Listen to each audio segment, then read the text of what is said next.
Hello. Hey, how are you? I'm very well, thank you. How are you? Very, very good. Where are you? Are you based in London as well? Not right now. I'm in Wales at the moment. Oh, nice. Yeah, just literally a stone throw from the sea. So Oh, that's nice. Is that a holiday? yeah. So the kids are on holiday. I'm still working, but Yeah, you're it's working fine. remotely, like all we all do. I'm guessing you didn't fly there, but maybe. No. I wish. I mean, I would. There's a tiny airfield not too far from here, but that's tiny. Yeah. Well, yeah, I'm sure. I'm sure, and I'm not even sure which airline would actually fly you there. But I mean, who knows? Yeah. So, let's wish us good luck for this show. I just want to tell you both good luck. We're all counting on you. So I'm sure you know the reference. I can see you smile right there.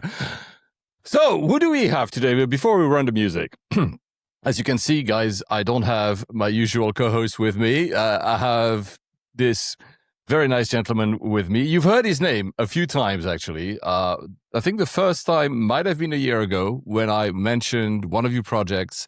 I think it was episode 150 in August 2025. So it's really funny with me because as soon as I say, well, we should invite him, and then a year lapses and it's finally you're on the air with me. So I understand. That's just how things go in this world, isn't it? So yeah, exactly. So this is purely my fault. Plus, it was football for a month, so I was on other topics for me. I'm usually don't watch football, Christian, but the World Cup I always do. So I was completely in it. That's why.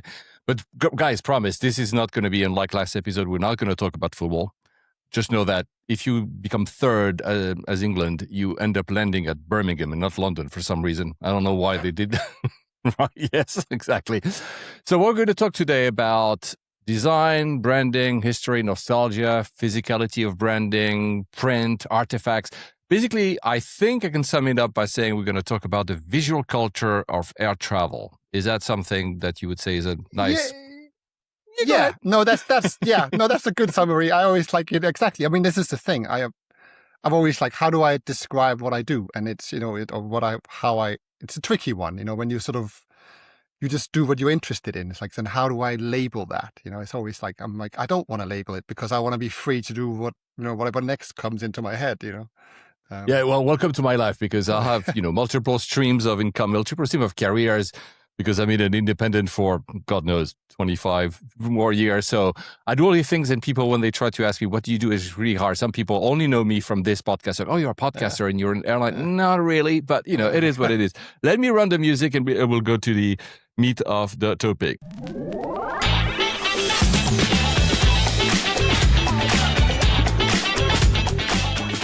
So I mentioned you in episode 150 in August 2025. Time flies. It was about this website, guys, for those who are our loyal listeners, Direction of Travel. It was tickets to anywhere, everywhere, anywhere, everywhere. Everywhere. But before we go to that one, who are you, Christian? You'll have the entire length of the podcast to tell us who you are, but in encapsulation, I know you just told us it's really hard to kind of... Well, who are you? I suppose I'm a bit like yourself. I'm somebody who's obsessed with flying. That's what it boils down to. It's and when you're obsessed with something and you are a visual person, you make stuff. I tend to look at what can I do in this subject? It's my playground, right? So I then go, and I've come at this from it's been a long journey, but it hasn't been a planned one. It's just been one that's just been carried on sort of from one product to another. My background is photography. So I did a degree in photography decades ago. Nice. And then, I live in London, and then obviously you become interested in Heathrow because it's my home airport, and it's become a sort of an obsession of mine, that airport, over the many, many years. And I'd go there with my camera and take photographs around the area. It's amazing. You get all these, because also it's such a varied airport, right?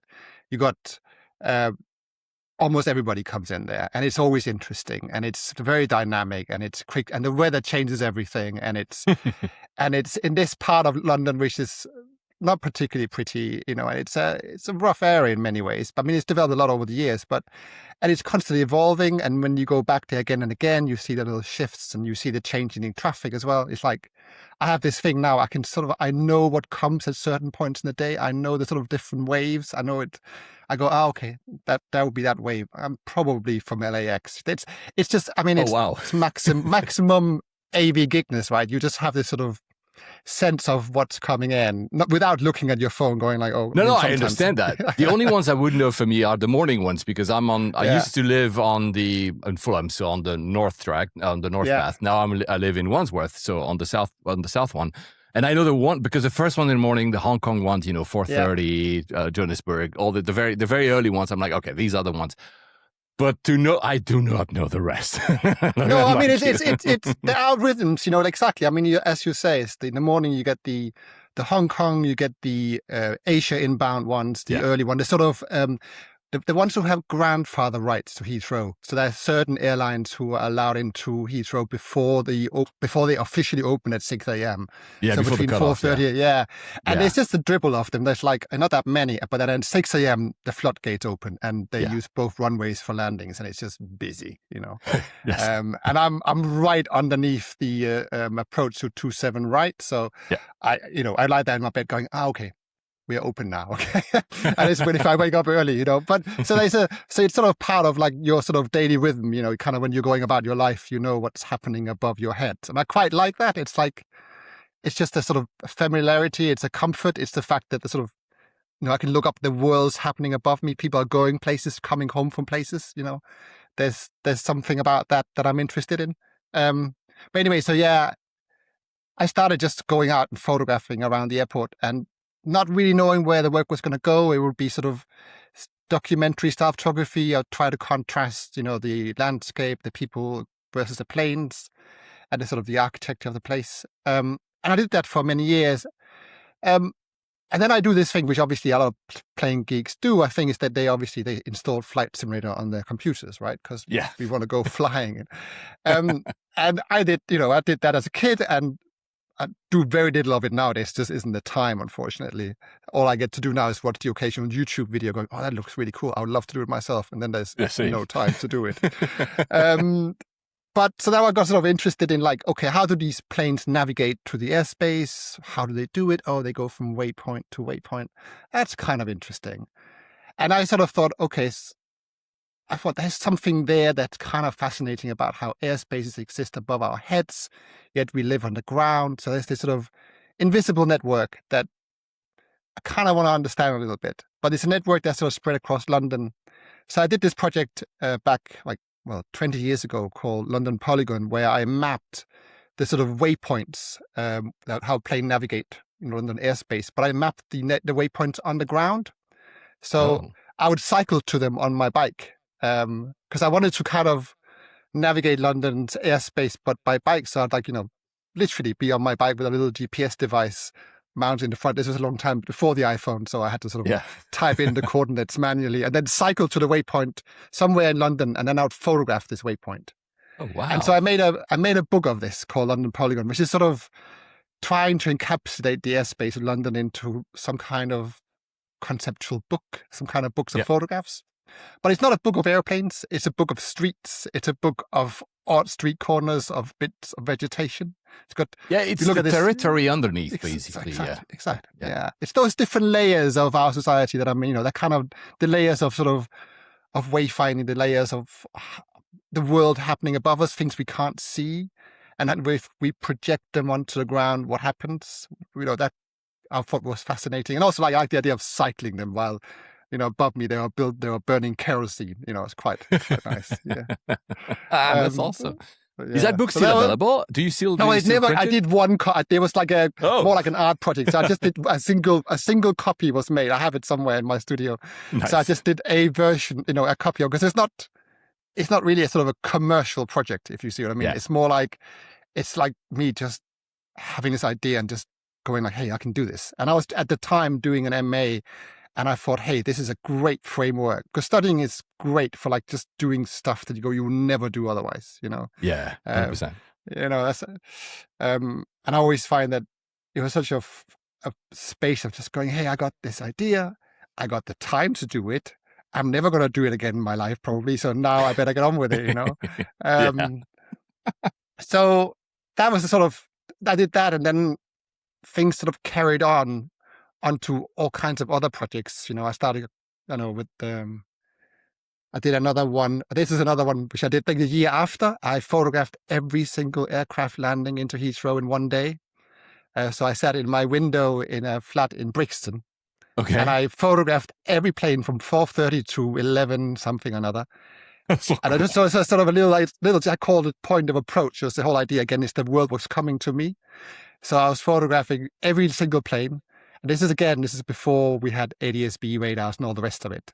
So I had to sit there in my little bedroom with my telephoto lens and just photograph these tiny dots in the sky. And then I made a film of it. I made another book, which was like, I think I had 1,300 pages. So for each arrival, there was a photograph of the plane. And then I worked out, again, this is a long time ago, I tried to average out what the seat configuration was, how many people were on board based on the load factor that the airline had released. So it was just, again, trying to extract information out of the sky and kind of like, how can I, you look up in the sky when you see it on an airplane, you go, oh, I wonder, I do it all the time. I'm sure other people do it as well. And you wonder, like, where has it been? Who's on board? All that kind of stuff. And I thought, how far can I take that idea? How can I kind of go a bit mad with it and just make this sort of project, and became this sort of gigantic, again, a single edition book that I made. And it's just, fun though. I can look back at that and go like, okay, I had time back then, slightly. Yeah. Yeah, but however, and I'll let you go on. However, I'm a photographer as a hobby.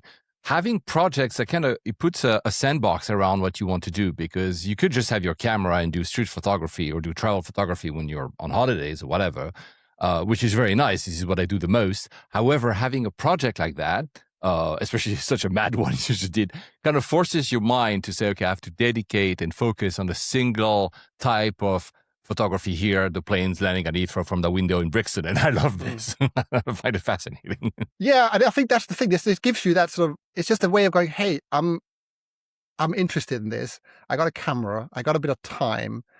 And I just want to I have this itch, and I can, it won't go away until I do it, and you might not know. As often I go, I don't know why I'm doing it. I'm doing it, and then I'll work out why later, Yeah.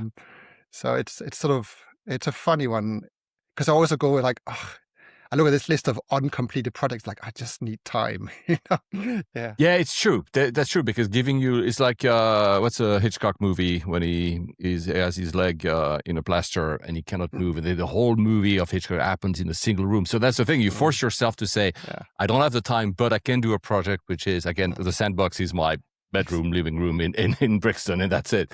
Did you said you photographed? Did you also photograph, because you have these two projects, and maybe you'll go there, but you mentioned just earlier that you've been around Heathrow. Is that something you've also tried to do, or? Yeah, so this is an ongoing 25-year-old thing that I've done. I can't remember first time I did it. It's a funny project, because the first time I did it, I got almost arrested. So it sort of goes long back, because I decided to, it was back in the day when Heathrow had the Queen's Terminal, so it's a long time ago. Yeah. And I've been there a number of times. You'd go up you go to the Queen's Terminal, you walk up this sort of, up the staircase. Have you been there before, Paul? At the old spectators balcony? Yes. Yeah. It's a lovely place, right? It's a really nice place. It was sort of, you'd walk up this staircase, there was all a bit decrepit. You could see the old control tower in the background.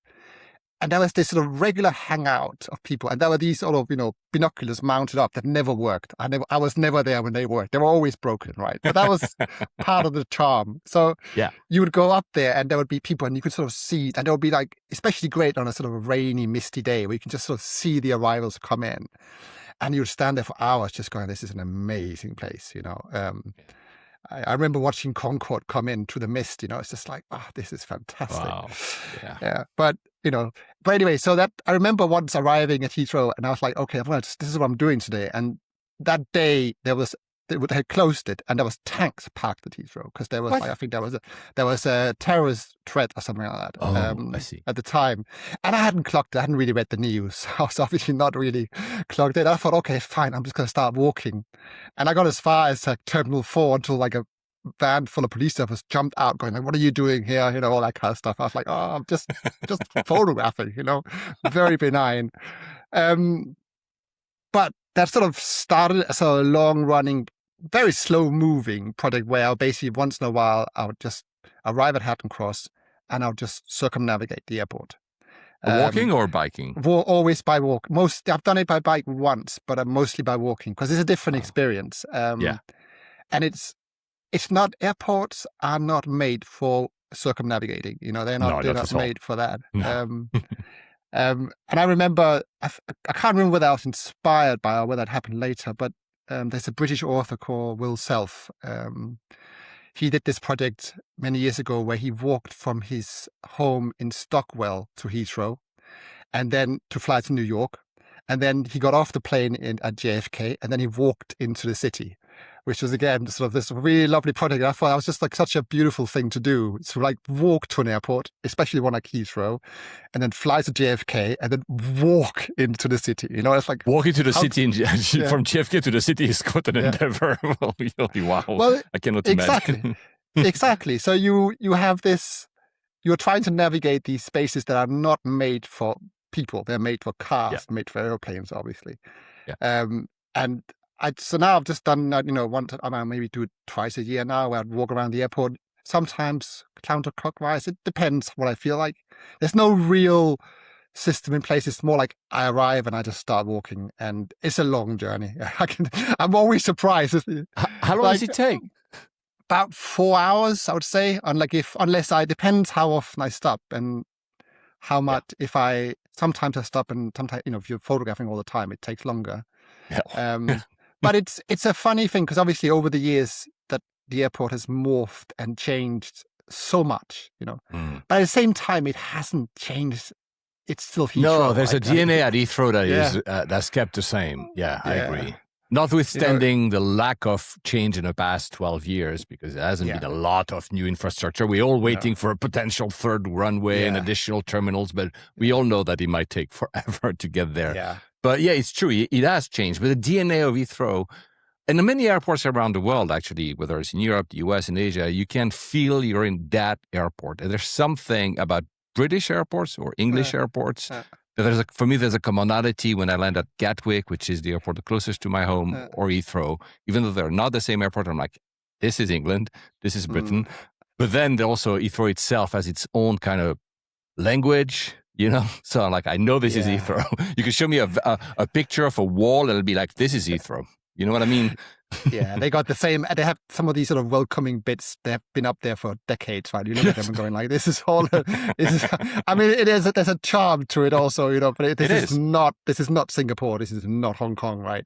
No. And I think it's fine for me arriving. I always wonder if somebody who coming into the UK for the first time, are like, "This is what they see." I'm like, "Oh, wow, we need to do a better job here," Yeah. But that's a bigger conversation. Yeah, but it represents as well. Oh, sorry to interrupt you. It represents as well a bit the philosophy of our country and their infrastructure, because I always find that in Britain, infrastructure generally is very thought about something you just use. It doesn't have to be beautiful. It has to be useful. Yes, we've had for those who are not London, the Elizabeth line is a new half metro, half train line that runs through London and goes in both directions, east and west from it. It has beautiful stations, but Go ahead. It's a beautiful. I think it's a beautiful. That for me, it's a sort of weird one out because that works really well. That's an amazing experience. Yeah. But when you look at, for instance, Terminal 2 at Heathrow, and guys, we promise we're not going to only talk about Heathrow in this episode, but when you look at Terminal 2 at Heathrow, I remember when it opened, it is very practical. It's well built. It's well designed. There's some criticism. Terminal 2B walking, but you feel that the goal was not to make it something especially sexy. Already you move to Charles de Gaulle, which is just next door. And when they do the refurbishment, they're looking for a little bit of flair that you might not. And it's not to say one is better than the other. It just throws you back to the philosophy of infrastructure in each country. it's just different, right? I mean, if you land I haven't been back for a while, but when you would land in Singapore and go through immigration, there would be a little bowl of candy, right? Yeah. And I was like, I always thought that is such a nice thing, you know, and also because most people arriving in Singapore, they've had long flights, right? So, and it's such a small thing. I kept thinking in the back of my head going like, if they did at Heathrow, how much money would it cost, you know? And what difference would it make in marketing? And it probably wouldn't, I don't know, let's imagine it cost £1 million a year in candy, but I mean, great expense, a line item, candy, you know. But anyway, you know, it's small things, right? And I like that kind of touch, you know. It's like as a user experience, it's like, oh, that's lovely. But this is the UK; the budgets don't stretch as far. But again, I like it. It's my sort of playground, my area. You know, I walk the airport, I photographed it, I hung out on it. You know, there's so many areas. They're all very different. You go like really west by Terminal 5, where Terminal 5 now is. And it's vastly different than, you know, further east.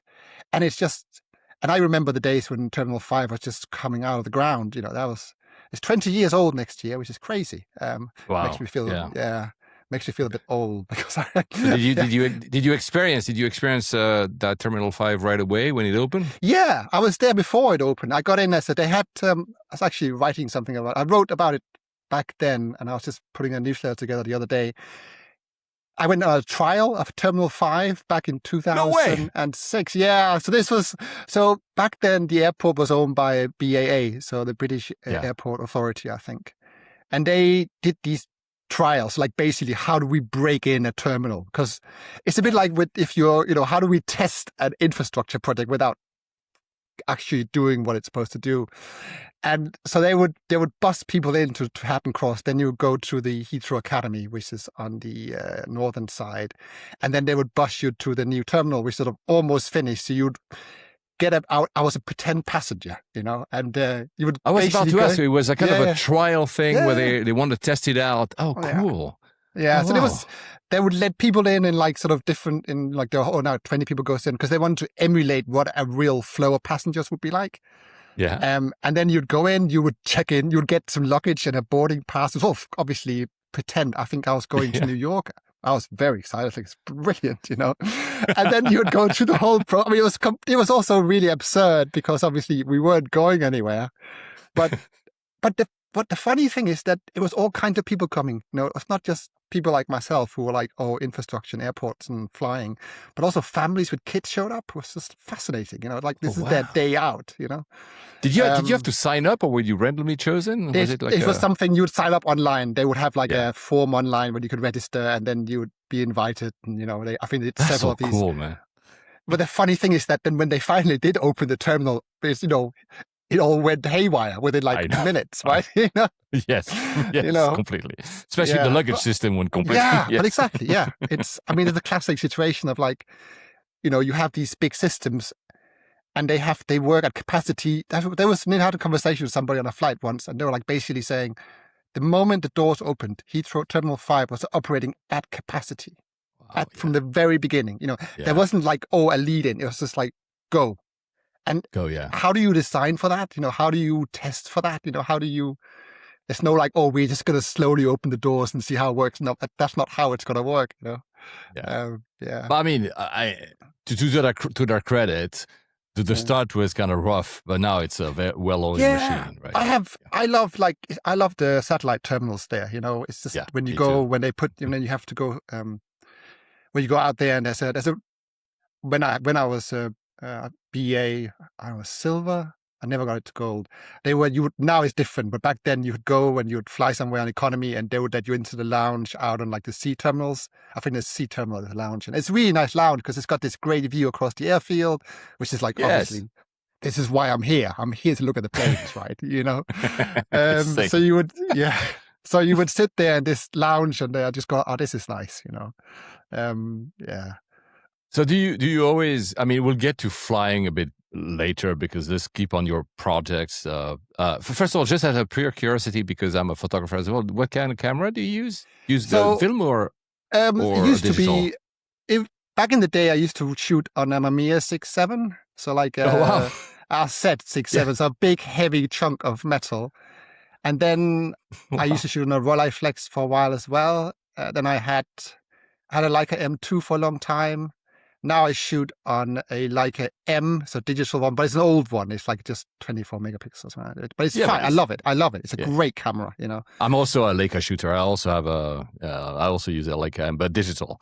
Just because, you know what? I don't want to have to deal with having the film being hand checked.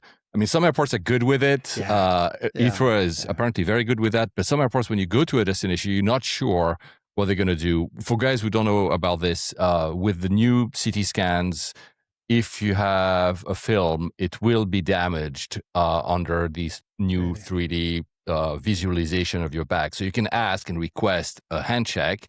You lose a little bit of time. You lose maybe 10 minutes.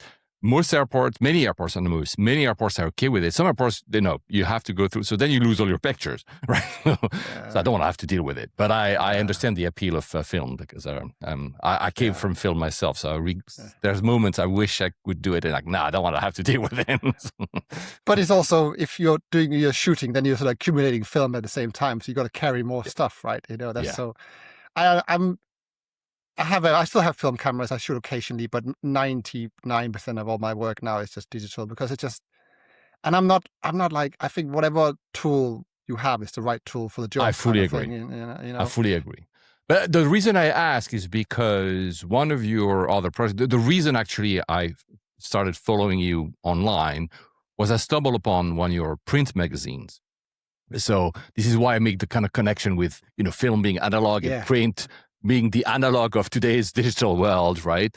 And so you've done a few volumes. I think you call them volumes, like we do in Japan as well. So which I mean, you can describe them. This is the website was mentioning if you want to check it, directionoftravel.com. So tell us a little bit about that. So this is sort of the culmination of like all the stuff that I've sort of been talking about now. Is that sort of, but also like a real, I'm also a designer and I like this sort of graphics of it. I'm a real sucker for a beautiful old vintage logo. Obviously, I mean, it's just there's something about that.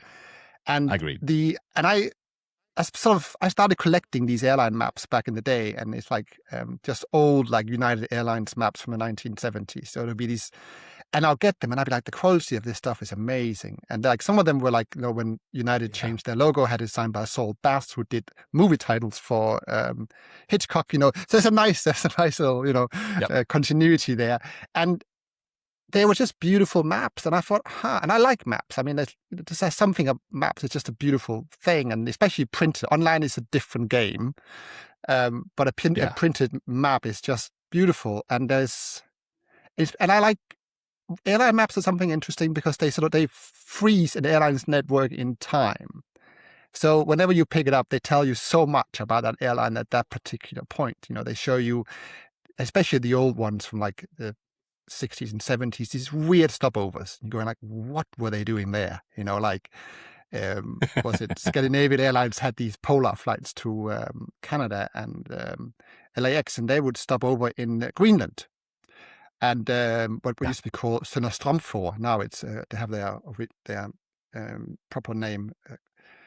I'm not going to pretend to pronounce it, but they have a beautiful native name. This is why I'm not intervening. I'm not going to. Down, but I don't know. But it's just like the fact that Greenland was used as a stopover point, on their way into North America. It's a lovely thing, and obviously, lots of other destinations in northern Canada, like Gander, very famously was this sort of hub of Atlantic travel in the 50s, 60s, and 70s, and then it sort of stopped when the jumbo came in. I thought, hey, we don't need this anymore. So then I had been collecting all these maps. I had like hundreds and hundreds, and I started like having to go worry about like how do I index this? How do I store this? And also thinking, I don't want to just put it out on Instagram. Like I know there's a whole world of that. Because I like print, these are printed objects. So I was interested in like, what can I do with this stuff? What can I do? And also I like magazines, I like print. How can I make this material have a life outside my archive? And, share with people who like print as well. So as a classic thing, COVID happened and I had a bit of time. And I thought, I'm going to try to put this into a newspaper. That's how it began. So I put a bunch of American Airlines and United Airlines maps into a newspaper, and I designed to lay the whole thing out. And because it was like a broadsheet newspaper, I could go quite big and you could show all the details. And there was something really nice and tactile about newspapers. They're very accessible, and they feel. This sounds strange to say. They feel close to print. You pick them up, you can there's a print closeness that I quite like. Yeah. 100%. And then I just went to this place in London called Mac Culture. They would, indie shop up by Angel, and I was like, "Hey, I made this thing. Are you interested in selling it?" Because I had no plan. I had no commercial. I had no business plan. I was just like, "I make this stuff. I think it's interesting. Maybe other people will." So he was like, "Yeah." So Jeremy, who runs the shop, was like, "Yeah, for sure. Give us, 20 copies, and we'll see how it goes." And that went really well. I was like, "Fantastic! This is great," Cool. And then I was like, "Okay, I'll go back to my studio. I will start working on more volumes." And back then, everything was sort of focused around different airlines. I was trying to group them together in an interesting way and trying to think about them like that. And it was just pure airline maps. There wasn't, I think, and I hardly any writing either. I would write, I think the first one had 300 words. So it was really photo heavy, design heavy. Just design heavy, nothing else. It was just a pure indulgence, And it was just, I just thought this is kind of interesting. And then I did another one, which was about extinct European airlines. So I would do something on Interflug and British European Airways, the old, so it's the East. So Interflug was the East Germany airline based out of Schönefeld back during the Cold War times. Fascinating historical airline, flew lots of Russian aircrafts to all kinds of destinations in Eastern Europe. And then the wall fell, and they basically were just sort of swallowed up by Lufthansa, which happens now a lot, obviously. No, you're right. yeah. As a Swiss, as a Swiss, my airline is not really Swiss anymore. It's German, right? So, I know, yeah. but it still feels like, at least I haven't been on Swiss Air for a very long time, but at least from the outside, it still feels like they got the DNA still there. Yeah, we'll talk about that a bit later, because we'll talk about the past versus the present. But go on your print project. Yeah. So I just thought, so I did this couple of issues. I did an issue on Interflug and BEA and Sabena as well. It's another one I love Sabena. Fascinating. Oh, Sabena, That was because of Swiss Air that they fell down, basically. I mean, that exactly. Yes, another one, exactly. And I was just like... McKinsey, let's be honest. It's McKinsey who behind said, this is a strategy. Buy a lot of airlines. Well, it is what it is. I have this fascinating... I haven't actually read it for a while, but I have this in my collection. I have this document that British Airways produced internally, which was basically a business plan. What if they bought Sabena? I think it's from mid-90s. So there's that kind of stuff that resurfaces on eBay sometimes. Weird stuff. I've never seen it. Oh, wow. No, I have to dig it out, because it's just it's like all the financials of what is it going to cost us? What does Sabena have in its kind of fleet? And all that kind of stuff. Like the stuff that's normally produced all the time, but that most normal humans never see, right? It's just, Exactly. So I was just like, so anyway,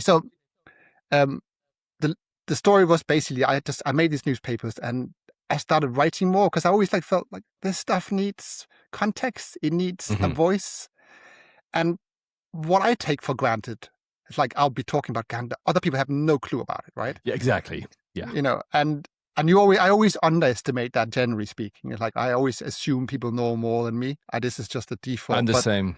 Yeah. And it's hard to find the balance between not wanting to say too much, because then you're just feeling like you're more like a professor. Here's all my knowledge and I'm giving it to you. So which can sound a little bit condescending, but if you don't say anything, it might also not be useful for someone who's maybe not a fan of these things, but still interested, Yeah. And also I think it's we're trying to communicate something, at the end of the day, I'm trying to, it's my job to make people who are not obsessed with aviation be obsessed about aviation, somehow, at least show them how beautiful it is. And obviously I wanted to buy a copy, don't get me wrong. And so how do I get to that point? And I think I just go and I just write about this enthusiastically. I go, this is amazing. And I wrote a whole thing on Gander and, all that kind of stuff, which I did a thing on Honolulu Airport as well, talking about the Reef runway as the first offshore runway ever built in the world. And I kept thinking in the back of my head, I bet Norman Foster landed there once, and he thought, "Aha, this is what we can do." I don't know, but Possibly, yeah. Yeah, you never, You never because know. ideas don't come out of nothing. They always come from somewhere, right? Yeah, And, everything is a remix. Yeah, you find stuff and inspiration. Agreed. Yeah, fully. and then we just supersize it basically. But so I just did that, and then I did I think I did 4 or 5 issues of the as a newspaper. The last one as a newspaper was a Cold War issue. So I had Pan Am versus Aeroflot. It's like a cool. bright red cover, and it was because they obviously Aeroflot knew how to design. The Russians have a rich history of beautiful graphic design. So I went down to a complete Aeroflot, a rabbit hole, completely into that kind of, because it's so beautiful. And often they would produce stuff aimed at international market. So of course, it was almost propaganda. It's a soft power, right? Soft power. Exactly. Airlines are still soft power, way less before because they are privatized. Yeah. I mean, even nowadays, somebody like Emirates, you could probably argue that's an extremely powerful Singapore, exactly. Cathay, Cathay, exactly. These are absolutely soft power tools. Yeah, Qatar Airways. I mean, of course they have the money. Exactly. Of course but as a kid, we're seemingly in the similar generation. As a kid, many without the didn't have the internet. I know we sound like old people for our younger audience, but our scope was limited. So, and I mentioned in the previous episode, there were movies and maybe TV shows, and of course Nat Geo. But seeing an airline in an airport that you had no idea what it was kind of opened you like, oh, there's a country behind it, where there was something completely magical about it, right? Yeah. And I think Qatar is an interesting example. I would suspect they've done more for Qatar, the country, than anything else, I will not say, sorry to interrupt you, I will not say who it is because it wouldn't be fair. But when I was working at IATA as a contractor, right, before COVID, some executive, very high up, that's all I'm going to say. I remember he told me, Qatar is not an airline. Qatar is a marketing strategy for the country. Yeah, Qatar Airways is a marketing campaign, basically. Yeah, I was like, wow, very very successful one. Oh yeah, super successful. It's so that. And that's nothing new about that.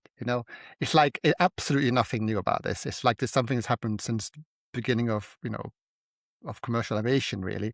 And Aeroflot and Pan Am were like up there. They were like, oh yeah. Pan Am as well is a fascinating case study in that because they were private. They weren't like Aeroflot was state owned, but Pan Am was a private airline, a commercial entity. I mean, they went bankrupt of all things. So they never, but at the same time, they would kind of be asked to do certain things on behalf of the US government, So, and I thought, okay, that is a fascinating, interesting thing there. And so they would do these joint venture flights in the 68, I think it was, between where Aeroflot and Pan Am would do joint venture flights connecting their countries. So Moscow, I think New York and so forth, and they would stop in Gander and they would stop in Shannon and so forth. But these were joint ventures. So one way would be like, this one is operated by Pan Am and then the other one is operated by Aeroflot. Like a truly global kind of cooperation. You can imagine the meetings, right? That would have been interesting, But some countries still have, or we go back to what you're saying, but some countries still have that. You can see, for example, in Japan, although JAL and ANA are both private, some countries still have this kind of it's a hands-off control, but still it feels like a BA has way less connection to the state, although they do these special flights for the government and special flights for envoys and etc. Where some countries have this kind of, even with the privatization of the airlines in the past 20, 30 years, you have still a connective. And here I'm not talking Emirates, I'm not talking Singapore, because these are special cases. City-states, nearly city-states, they all have a osmosis that you cannot find anywhere. But even some big countries are still have this. But what you're saying is the Pan Am story is very odd, because in the US, usually that's completely separate, right? There's if you privatize, the less the government is involved, the better for them, right? Yeah, exactly. Except, but then sometimes they would be like, "Hey, can you do this for us?" Right? Yeah. And and Pan Am would be like, "Oh, okay, fine, we'll do it." I mean, and it's and it's like what's wonderful as well. It's like this is the thing. Once I start doing newspaper, you realize just how much this material's out there. So there's these, the Pan Am. There's certain airlines. Some airlines have nothing. But certain airlines have things meticulously archived away, or like somewhere like Pan Am, all the archives are basically accessible online. Like the University of Miami has all this stuff, like all their old timetables, their financials, their internal. They had so many different kinds of internal magazines for staff. A whole like kind of world of knowledge that obviously kind of disappeared to some extent when they went bankrupt, but just the super rich history, and the fact that people like myself and others can just go, oh, this is interesting, here's a like a in-flight magazine from like 1965, and you're going to, and it looks like an in-flight magazine. The in-flight magazine it's changed, but back then it was very much rich on flying content, not so much anymore. But so I would be like, this is great, this is material. And because I have a collection of my own things as well, which is the sort of foundation of everything that I do, I could put all that together. And I was like, oh, okay, so now I can curate and craft this really interesting story about the Cold War. And I can talk about this subject, I can talk about this subject, and then it, things just take off from there, Yeah. So now we've done. I've done 6. The last magazine that came out was a volume 6. Came out a couple of years ago. Was devoted to Africa. Oh, so nice. I went down this sort of route of like, I'm interested in the colonial air links between Europe and Africa as a sort of interesting. Not just the fact that huge part of that continent are not really well covered. There's so many places that see little or no air traffic, political reasons, there's war. It's a hugely interesting continent in terms of aviation, and it's totally overlooked as far as I'm concerned. I mean, 100%. Now I just came back from Farnborough on Monday, the air show here in London, outside London, and they were like, Air Zimbabwe, and Ugandan Airlines just ordered a 787. So that was like, all right, this is interesting, I don't know why they did that. They already have the A330-800, but never mind, Sometimes it's also, political reasons. Yeah, well, exactly. I mean, it's all geopolitics. Like, we say, hello to the Europeans, and then we say hello to the Americans, and everybody's happy. I mean, that's like how you China have a resurgence of a few airlines, Ethiopian being one, Rwanda Air is also. So but it's true that we don't know. For me, Africa, and for a long time I had never gone, and I've been, but it's there's this sort of like absence in the history of aviation from our point of view. I'm not saying it doesn't exist. And then, but when you look at the colonial era, for all these faults, you see, and I've seen maps of when you see like these multiple stops, or you see or even simply the ones coming back from Asia, they would stop in Tripoli, or they would stop in Alexandria. You're like, what? And all these airports are now gone in our memory because you don't need like 25 stops to get to Australia. But before you had this, what was it? I remember in the 30s, a long time ago, of course, there was this, there were one-offs, but Italy was organizing these flights from Italy to Brazil. And it was almost like sold like as a cruise. I don't remember the name. I'll find it maybe for the show notes. And you see the map, because you can find a map. You see the map, and of course they cannot do in 1930. So they start in, of course, in Italy, and they stop in French Morocco, and then they in Western Sahara, and then they to Portuguese Guinea, which is Guinea-Bissau now, and only then they can cross, because as you know, so these are the kind of all these spaces, all these dots on a map are absent from our current discourse, because unless people go to Sharm el-Sheikh for holidays, and here I'm not dissing that, but they've gone a bit, and that's exactly, and I feel like it's like Dakar was a big stopover point for flights into South America. And I remember I went on a work trip to Dakar. I was like, this is amazing. I've never been, it's like fascinating. I was like, it's one of those places when you go on a work trip, you go like, I just need more time, but you obviously got commitments, whatnot. Yeah. But it's like, the sort of, I flew with Iberia of all things, just because I want to get some miles out of this. Yeah. So sometimes you make decisions that like afterwards, like. So I remember like we're departing Dakar in the evening, and I'm on an A321 with Iberia, and then I look over and I see Brussels Airline A330-300, and I look over again, and there's an Air France 777-300, and I just thought to myself, this is perfect. It tells you so much, right? Yes. In just aircraft types. Just in terms of the kind of metal that Air France are bringing down, the kind of metal that Yeah, the Brussels Airlines freaks, you know. It shows you the pre-existing ties. Exactly. I mean, of course, there's colonial ties in the past that is gone, but that also creates the whole migration. So there's like a lots of population. Like you said, this is why when Sabena died after Switzerland died, it's not that they had to, but recreating Brussels, it was because it was a big market. Like even today, if you want to go to South America, you probably fly Iberia. I said in a previous episode, Air France has somehow a very good connection to Brazil because of historical ties.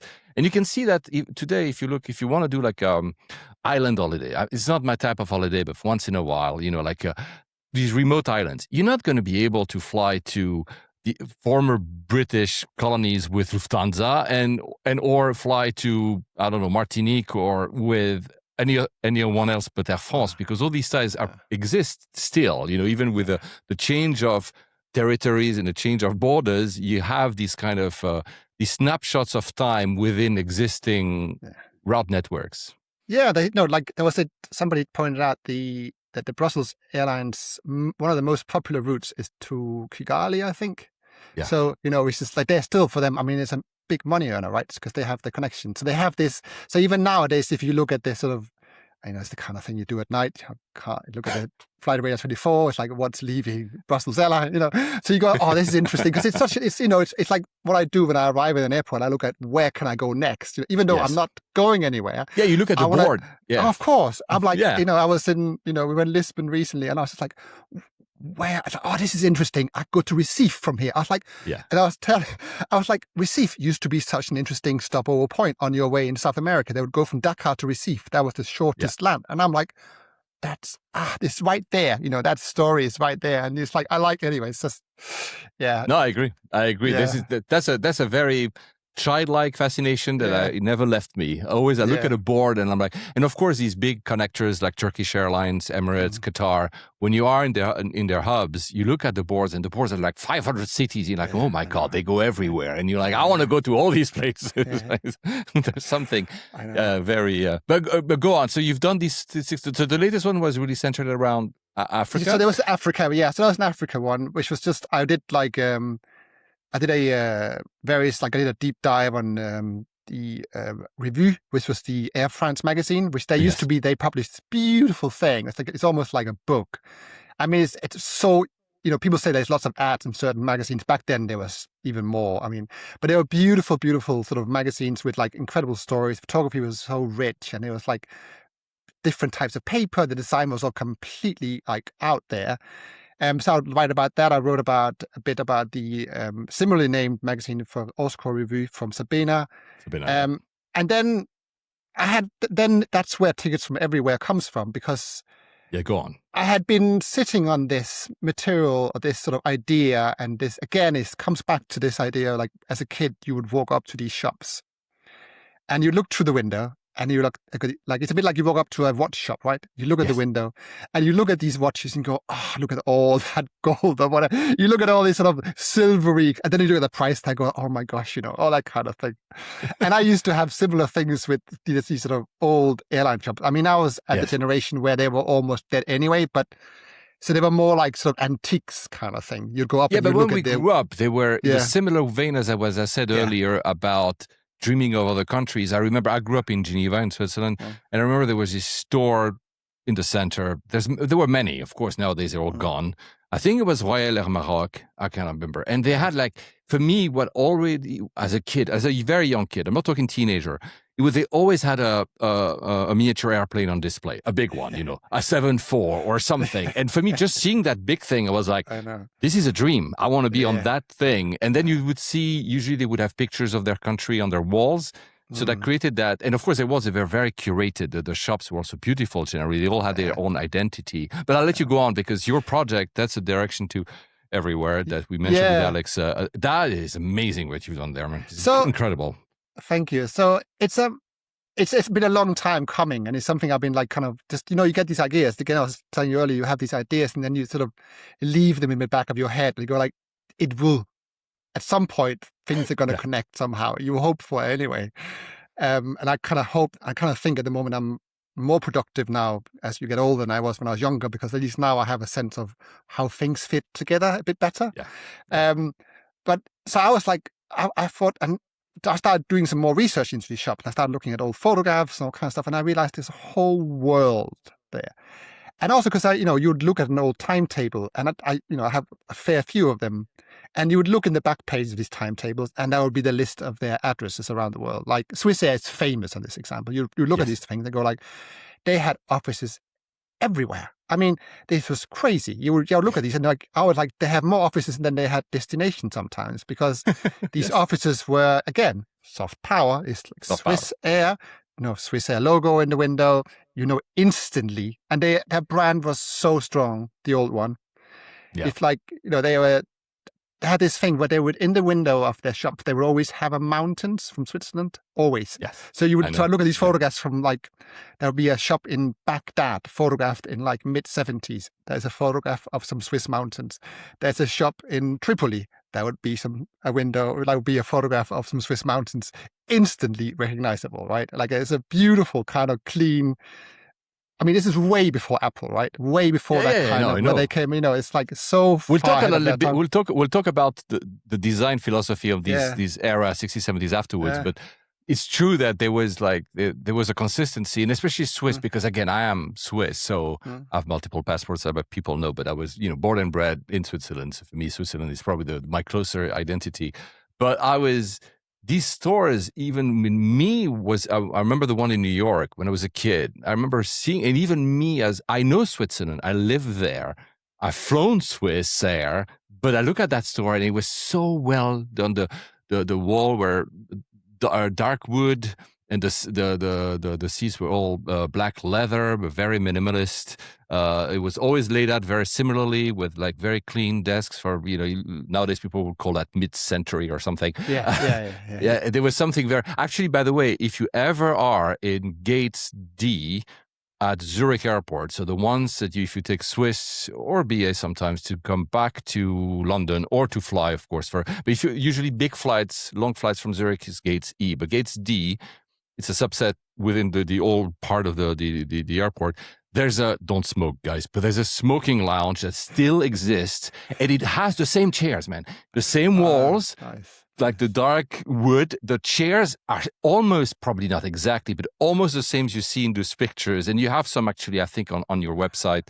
And every time I pass by, because you're forced to pass by it if you want to go to the Swiss lounge, and you see that smoking lounge is almost like a stamp that from the past. It hasn't changed. Like it's a witness from the past, and you're like, wow.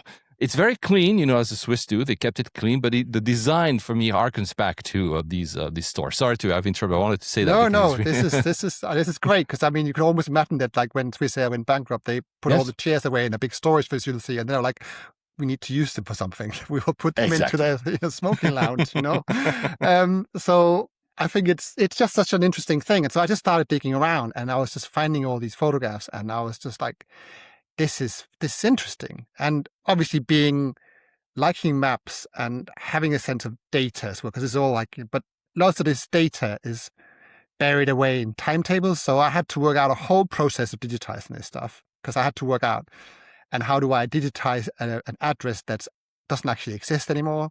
Because often, there will be like places, streets have been, especially in London, streets have been renamed. So you had to work out where.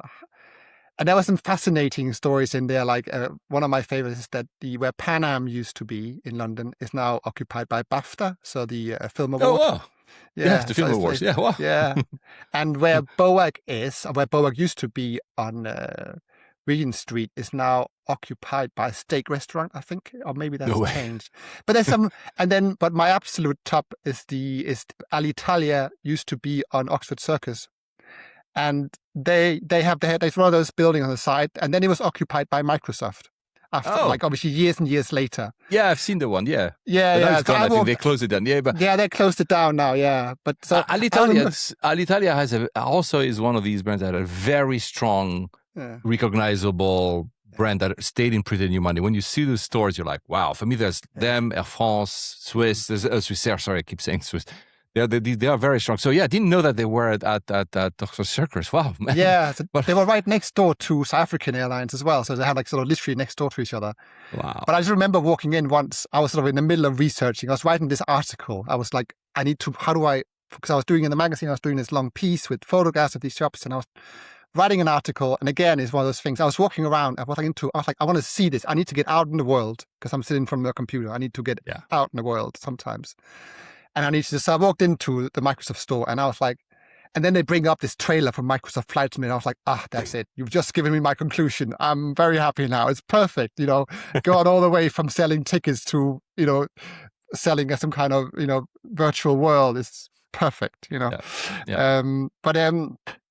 So I started doing that, and then I had all these timetables. And then I had there's other websites out there that basically store all timetables as well. There's a whole world online. Because there's different worlds of aviation sort of ephemera. You have to sort of people who are into all vintage liveries, there's different worlds, and then sometimes they come together. And then there's these great archive sites as well where people are like collecting timetables. There's one I know is timetableimages.com. It's like the website looks like it hasn't been updated since the 90s, but they have lots of great timetables. Yeah, I know. You know that, right? Yeah, I mean, it's just so rich. So I just started digging around, and I started I was like, how can I create? And I thought, okay, this is interesting. So I have all this material, and I wanted to create some kind of. I'm a bit, for a living, I build websites for clients, so I have at least part of my different roles. So I was like, I would quite like to build something that feels like a really immersive, interesting experience. Because I have these shops, I have some great photographs, and I just started digging. But first, I need to get lots of data. So I built a whole workflow of like, I need to digitize all these old timetables. I need to cross-index their locations. And then I thought, as when you start doing this, it would be really nice to know what's there now, right? They'll be like, why wouldn't you? I want to know what's there. It's like fascinating kind of like the shift in our cities from like offering dreams to far-flung destinations to selling sunglasses, or, that kind of thing, So I was like this again, and because now obviously what we can build with tech is dramatically accelerated. AI has come in and changed things there, which means now I can do more stuff, I just can. It's just a single sort of designer, developer. You can do lots more. And so I started kind of like sourcing all the data. And then you start building a website and you try to craft the story. It's like, okay, how can we, so we need to map these locations, which meant, finding all the old logos and doing all that. And then, so you sort of started, so I started with London, New York, and Paris with a sort of obvious starting point, because they were the big sort of three from the beginning, and also the ones where you have the sort of, and then you still like if you look at the airports that they represent, the scale of the variety of airlines, right? Which is what I was, I mean, yes, you have now obviously Dubai and the rest, but the amount of different airlines arriving into JFK today still vastly outnumbers any Middle Eastern airport. Agreed. Yeah. Or Heathrow. Exactly. I mean, here it's true that you can look over and you go like, what's that weird yellow plane in the background? Exactly. And, it's Royal Brunei, it's like, and people go like, what? It's, So you have that richness I'm interested in, So I think Tickets to Everywhere sort of became this sort of project where I was just like trying to bring it all together into an experience that feels sort of slightly old school, slightly sort of non-commercial. I wish it had a bit more, but it was just me kind of scratching an itch as well and creating something. Hey, I thought maybe there's other people out there, because you never know when you make projects online whether it's going to work or not. You can't, again, it's like a bit like the people testing Terminal 5. You can't work out whether it's going to really work until actual passengers go through the terminal doors, And I've experienced various sort of things where you're like, that hasn't worked at all, or it's just a sleeper project. Sometimes it will take off.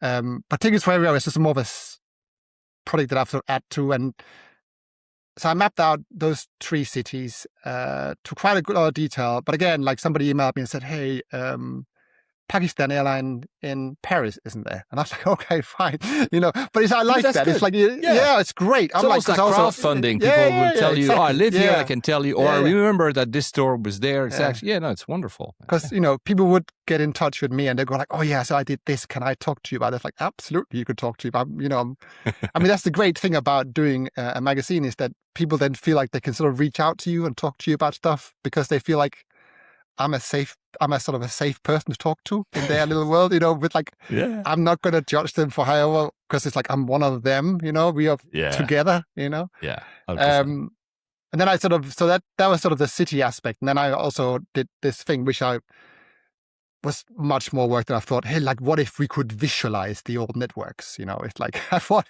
and then make the crossover between because I had the whole point of the project was to create a sort of the network on the ground versus the network in the sky, so that these shops, again, it's the soft power thing we talked about, is that these shops where this soft power layer on the ground, people would walk down, you'd go and do your shopping, and then you'd stop and look at this window and go, okay, yeah, maybe one day I'll book my ticket with Air France or whatever,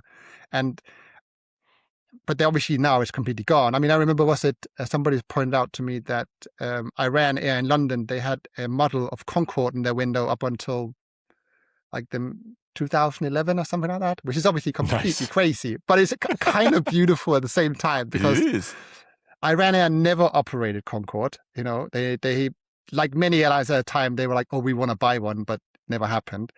And then they probably got a model made back in the 70s, and that model somehow made its way to London and standing there in the window, You just reminded me that the 74, so Royal Air Maroc 74, it was like probably a Boeing, I can't remember, as a kid. Am and Aeroflot, which is the same street, very close to the lake, so very very nice spot in Geneva. Ryanair had a 747. It was a huge one. And I was like, I want to fly to Iran. I want to see, just because I've seen the 74. So, that's something that is gone. There's very few remaining. I mean, you map them. So, maybe to explain for those who haven't seen, the website has, as Christian says, has a map. Basically, you can choose your city. You can see the stores where they were. And then when you scroll down, you have the routing. So so if you want to contribute, if you guys want to contribute to this map, because you see something, please go ahead. I'm very, and then you had this thing where like I tried to work out, because often the shops would move around cities as well, and which was they would be congregated. Like I think in San Francisco they were so dense, and then they just disappeared. But also I was interested in like how they would sort of. They were obviously, some shop would appear and then they would disappear. Like, airlines went bankrupt, so they would just go. So they were sort of, also like I have old photographs of Pan Am in London from like the 50s, this grand building. And then over the decades, it just became basically looks like an off license now, like a place you would go and buy, it's like, that's what it ended up looking like, which is, it's just a reflection of the changing times, right? It's also like you said, exactly. It's a reflection of what happened also to the airline itself, right? There are grand moments and then there are downfalls. Yeah. 100%. Did you mention because when we discussed, it was a year ago, you had London, New York, and Paris. Yeah. Did you add, you said San Francisco. So did you add San Francisco? I added San Francisco. I tried adding Rio de Janeiro as well, but it's difficult. And I also added Tokyo as well. But it becomes difficult with data sometimes. So they look a little bit sparse than the other ones. And also, because I don't want to just add a city and have 5 of them. You want to have a bit of, meat, bit more. I mean, there's other ones I would like to add Copenhagen, because Copenhagen is kind of an interesting one. But yeah, I mean, there's still some around. I mean, I had, as part of the project, I remember I was emailing the remaining shops in London. I would send these nice emails to people. I go like, "Dear Kuwait Airways, can I come and talk to you?" And I'm, hoping, which is just like, and they're probably going to go like, "Who is this guy?" It's like ends up in some, never mind. But there was a guy from Middle Eastern Airlines who just got back to me. Goes like, "Yeah, I would love to talk to you." And so I went down there in Margaret Street. They have moved now. And I just came into this office and there were these very proud, Lebanese people. And there's this beautiful shop with like cedar trees in the corner and a model of their A330-200 there. It's like beautiful livery, that. And we just sat down and talked flying for an hour. It's just like, that's amazing. It was just a lovely thing, because I was just like, he took an hour out of his time. He was the guy in charge of the UK and Ireland market, I think. And he was just saying like, yeah, we are probably going to move. He said back then, and now they have moved earlier this year. They moved out somewhere up north because they don't need a central London office, But he did say, we cater to the population who come in and who like that personal service, who don't want to hand over their credit card details to some random website and not really know what's going on. And there's a whole world there that we're not very good at. We're not very good with that audience, and also it's a type of airline because maybe some of the emails that got unanswered also it's a reflection of the times. There's more layers between, let's call it management, ownership to the person in the store. Thus, sometimes also less connection from the person in the store to the brand or to the pride of being representing a brand and or a country.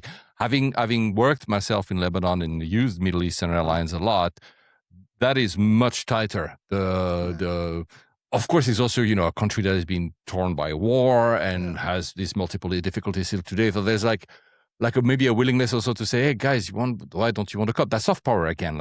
Hey, we're very proud that you fly with us. I mean, you can fly with BA, you can fly to Dubai, whatever. I mean, there's something to it, like a closeness to the brand that is probably like you said earlier, like you said, off license. It could be also like almost some of these stores, the one that still exists, feel almost like franchises. Like they sell you something that you could buy online, but there's not a real conversation. Is there. The person on the other side actually from Lebanon, or is it just like, will that person be able to say, hey, you know what? If you land, go and eat in that restaurant. That's what 100%. You want to hear, right? That's the kind of thing. You got like some local knowledge that no website's ever going to give you, right? So, and I think it was such a lovely experience to go in there. And I felt really privileged, just like this is amazing, and the fact that they're now gone. I think the only ones in London now are left. Royal Maroc, I think, are still there. Kuwait Airways has one, but it's so sad. They got a 777 with a wing that's broken in the window, and you just walk past going like, whoa. It's like, and I was, it's just, they just, and yeah, I know it exactly. You just go like, this is, but they still have it. I mean, it's a interesting airline in itself, don't get me wrong, but it's just, I always go like, that's, and then I'm trying to think, Korean left a while ago, I'm trying to think, they're basically nice, hardly, I can't remember on top of my head any others. Occasionally you see their offices, but that's very different.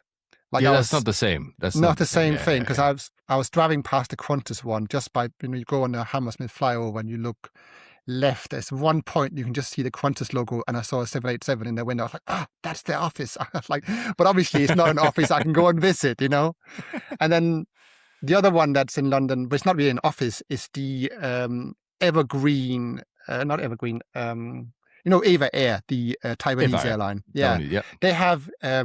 They obviously own. They're an airline, but they're also like a shipping company. That's primarily what they are. The airline is sort of it's not funny. It's a massive, very popular, very successful airline. Don't get me wrong, but they have a massive sort of glowing Ava Air sign up next to, not far from the British Library. They have their own building there.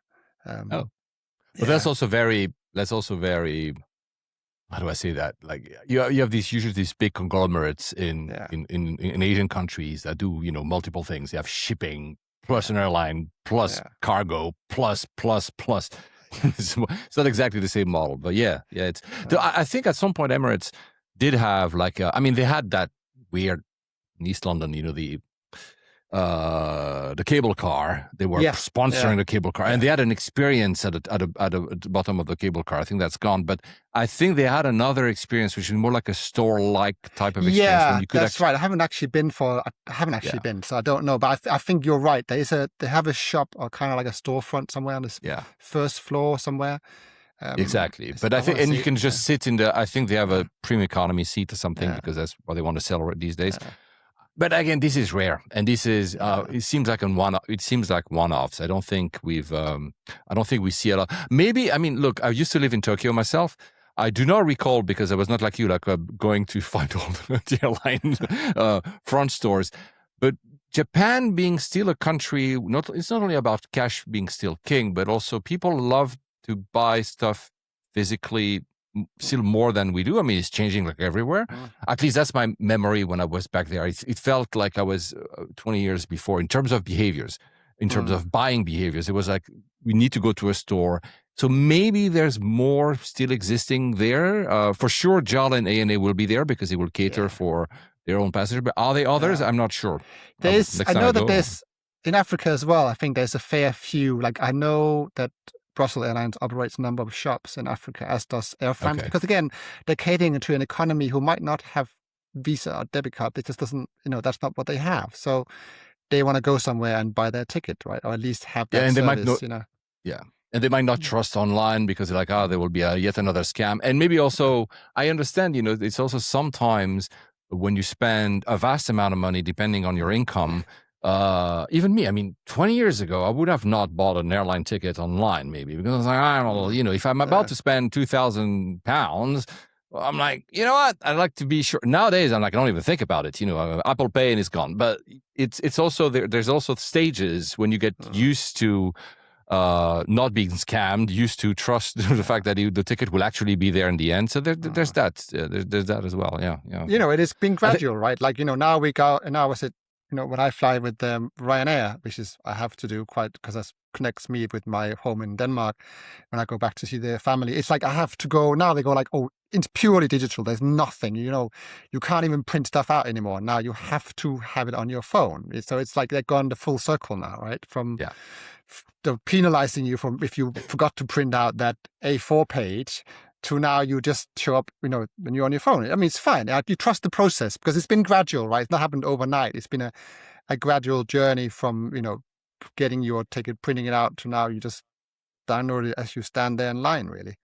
Exactly. There's I mean, we've seen that, and I'm sure other airlines will follow suit. It's of course Ryanair can do it probably faster because of their business model and their integration of their systems, but I think it will. Yeah, I don't see any other way.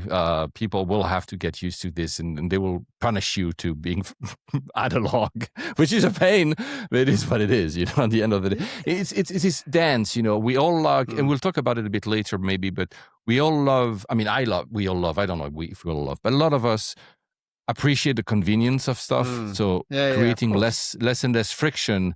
But sometimes friction is what makes life beautiful. And here, I'm not talking about having to board a boarding pass, to print a boarding pass, but there's something I like simply the fact that if you print a boarding pass, you need to talk to someone at the ticket counter. You talk to someone, you engage with humans. You know what I mean?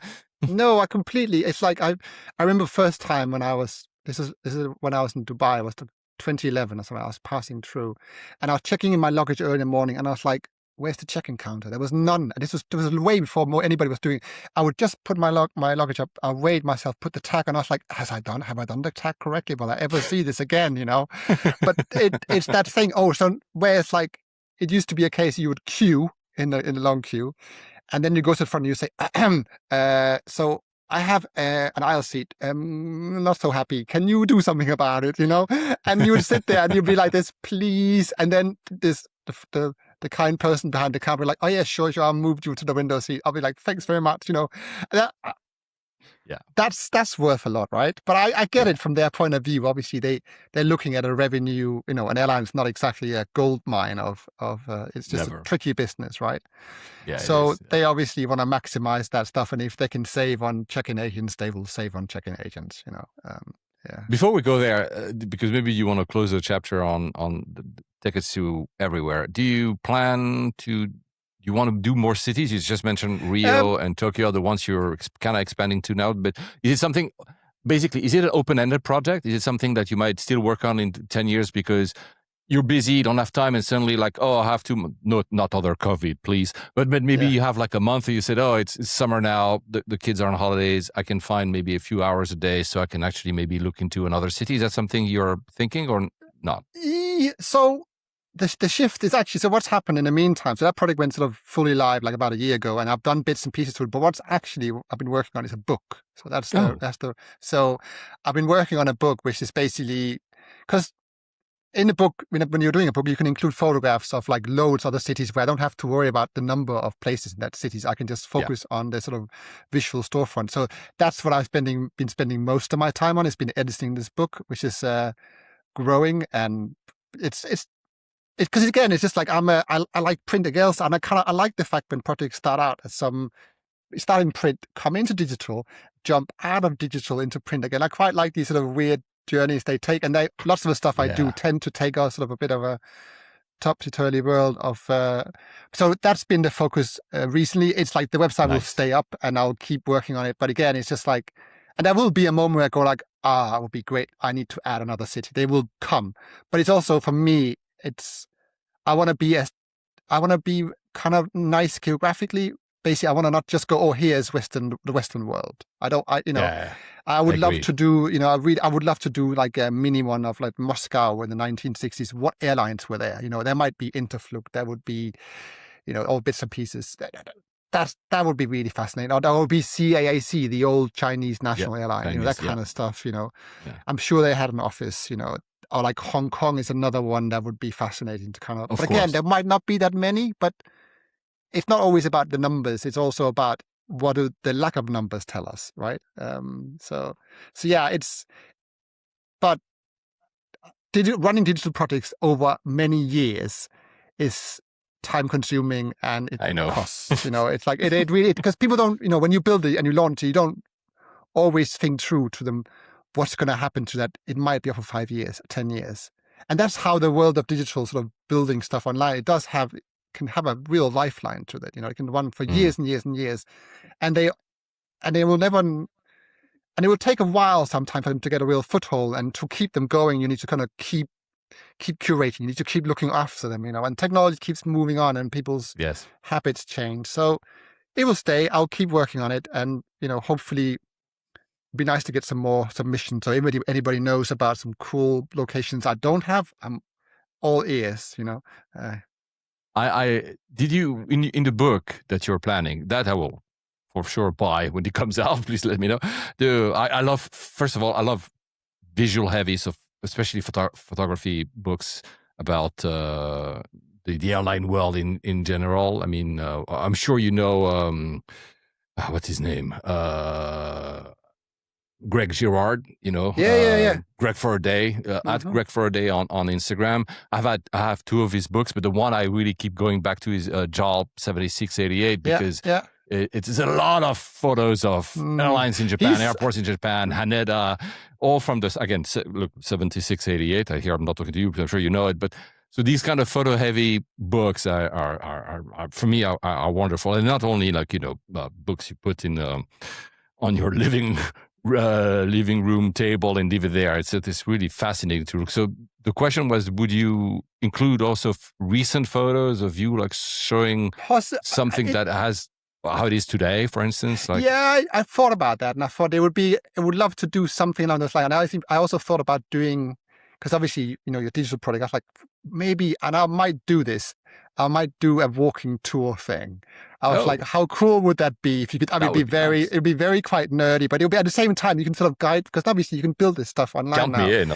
Yeah, and imagine you could put together a little sort of itinerary on your phone, and you can say, "Show me what a high street in London was like in the mid 70s," and it would tell you now go down, and it would say, "Stop, look to your left. This was the home of TWA back in whatever," and then it would kind of take you through. So I'm kind of been thinking of something like that maybe, but again, I just need the time and resources. Yeah, time. I know. Yeah. But it'll be a lovely thing. No, that's okay. No, but it's true though, because I think there is something there about how do you, and I think that's why I thought it would be interesting to work out what's there now.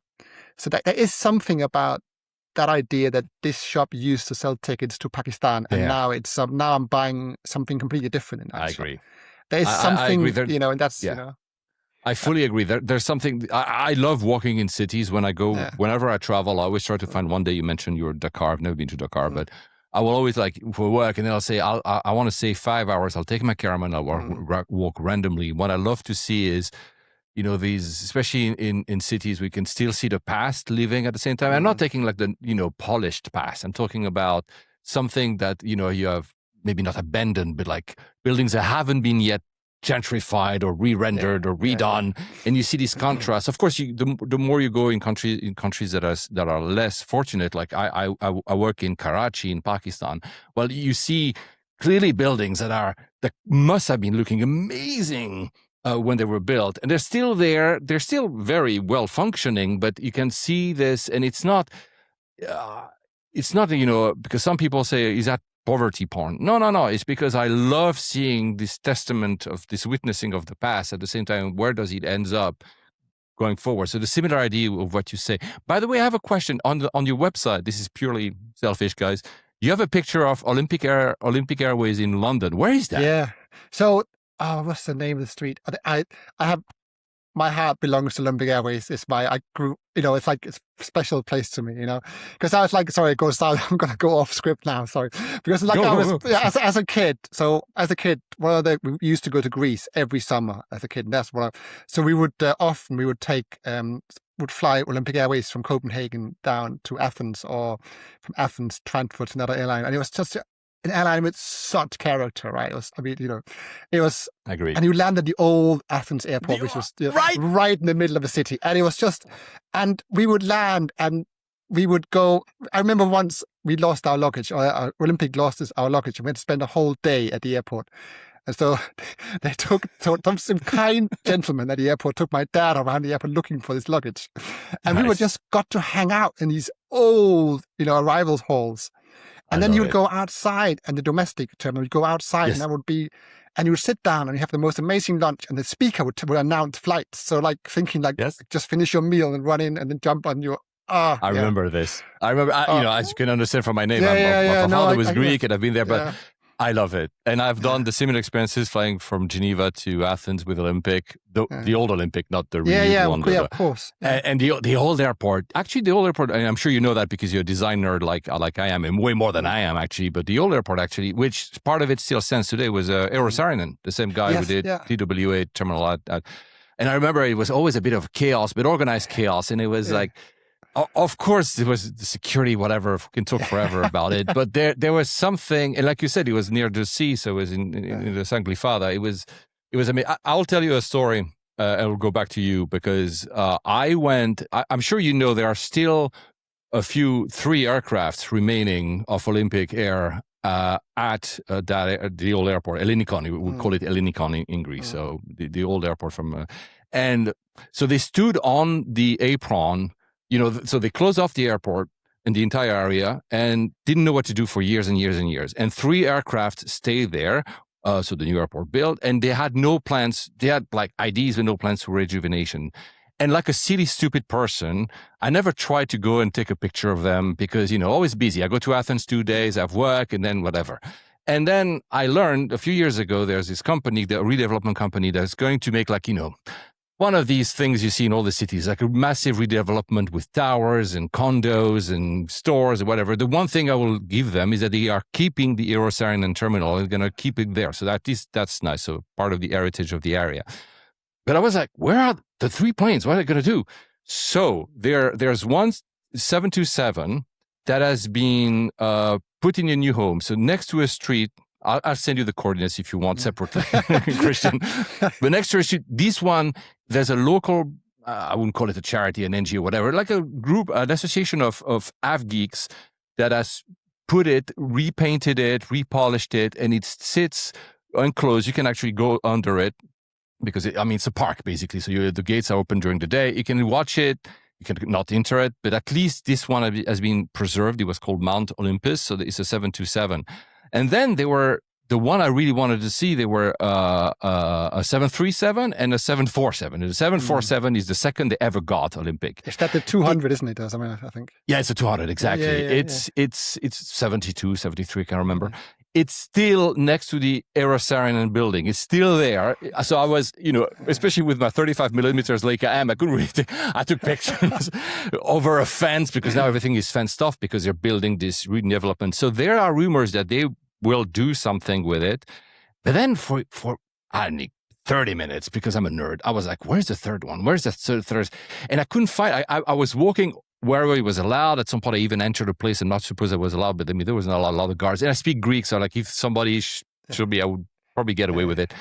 And, it's not true because at some point there were some guards and they threw me away. But then there's a scrapyard. I found it in a scrapyard. There's a scrapyard. So apparently it's been preserved in a scrapyard. Big air quotes here because I'm not sure what you can still see the 737, also from 75, 76, It's really hard to find. I've pinpointed on my Google Maps the location. You can take pictures. It's really the only thing that's really sad is, of course, they've dismantled it. So the wings are probably somewhere behind, but I couldn't see. I could only see the body. The doors are removed. There's very few windows, but you can still see the livery, the one we're talking about, the famous, the circles.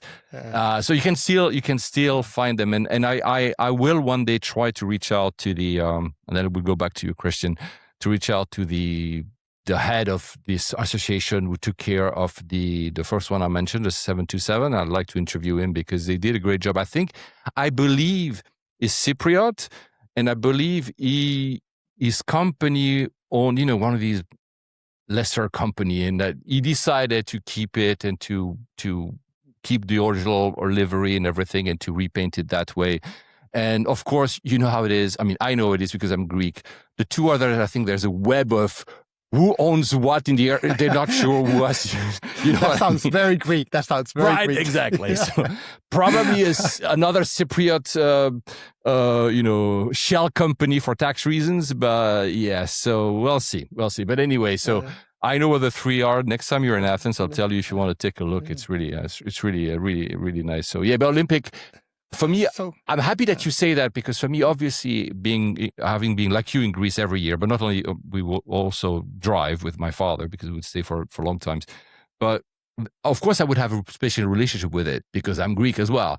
So to hear you saying that, because for me it was always special, but of course maybe I'm tainted by the aura of my own, especially it was Onassis. Onassis had well, exactly. Airline. There's a whole. Right? I mean that you could write books on that, right? It's like it's all. Yeah. I mean it's and also I think it's always those things that have left the impression on you as a kid. I think those you carry them with you. You don't really realize until much later that you sort of have that with you.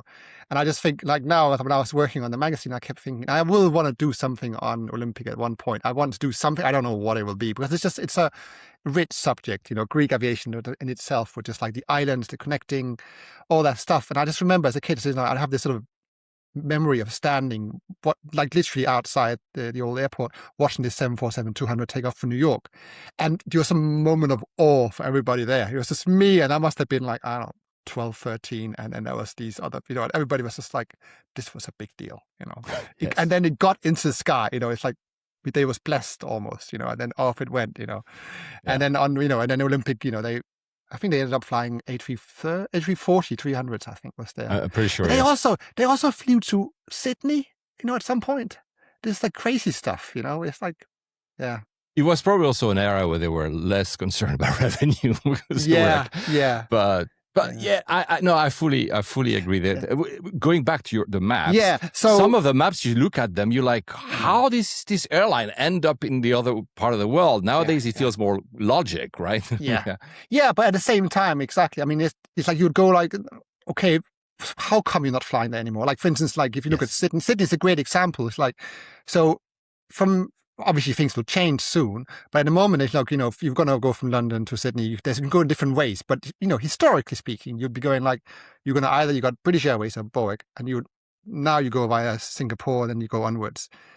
Or you go Qantas, and that was the sort of historical connections. Now, obviously, very soon, and there's a flight in the air right now, actually, a test flight from Project Sunrise as we talk on its way from Toulouse to Melbourne, which is everybody's tracking, it's fascinating, but KLM used to fly to Sydney. It's all this stuff. That was Alitalia did as well. There was a bunch of European airlines who would connect down, through the continents and over. And now, obviously, that doesn't happen anymore.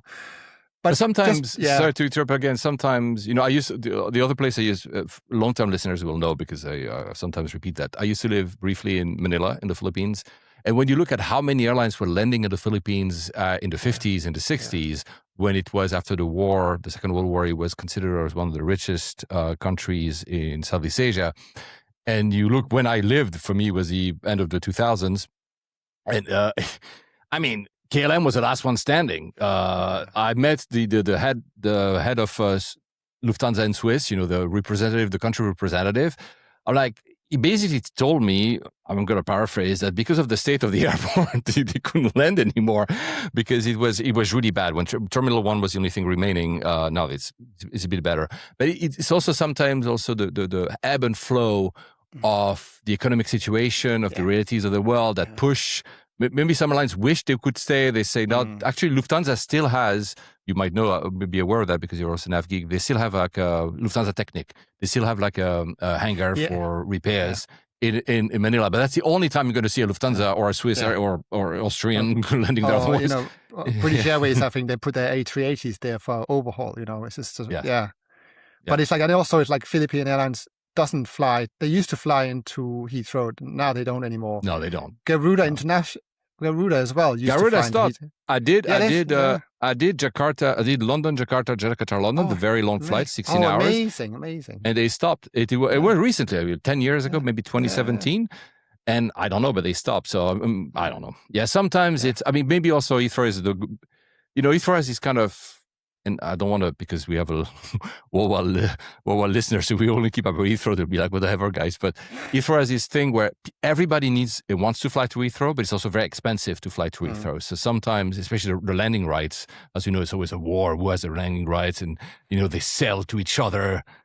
Bless you. They sell to each other the big landing rights. So maybe Garuda was feeling that he was way too expensive, and maybe they just sold their landing rights to someone else, or maybe they leased them because sometimes they lease them. So maybe that's sometimes It's just. I mean, they might also just one day come back. Like I'm sure Philippines will be back. They're ordering planes all the time now. I'm sure they're like, where are we going to fly them? They need to find. They're back to New York. So probably they will.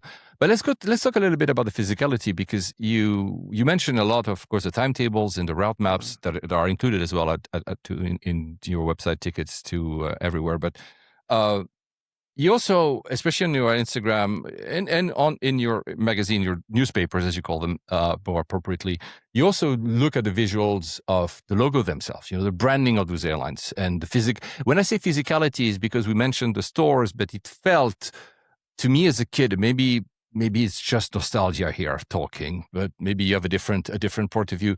It felt like the brand of some of these airlines, like we're talking Swissair, talking Olympic, we're talking about I remember flying Delta when I was a kid as well, going to Disneyland in 1980. So it's not I didn't fly a lot when I was a kid, but I remember have these because they imprinted in my mind. So I remember these flights. It felt like the brand itself, what the philosophy was everywhere, like on the sugar pack, on on the actual, I was not drinking coffee when I was 5 years old, but I remember my dad drinking coffee. So, and we were in economy, guys, by the way, no business or first or whatever.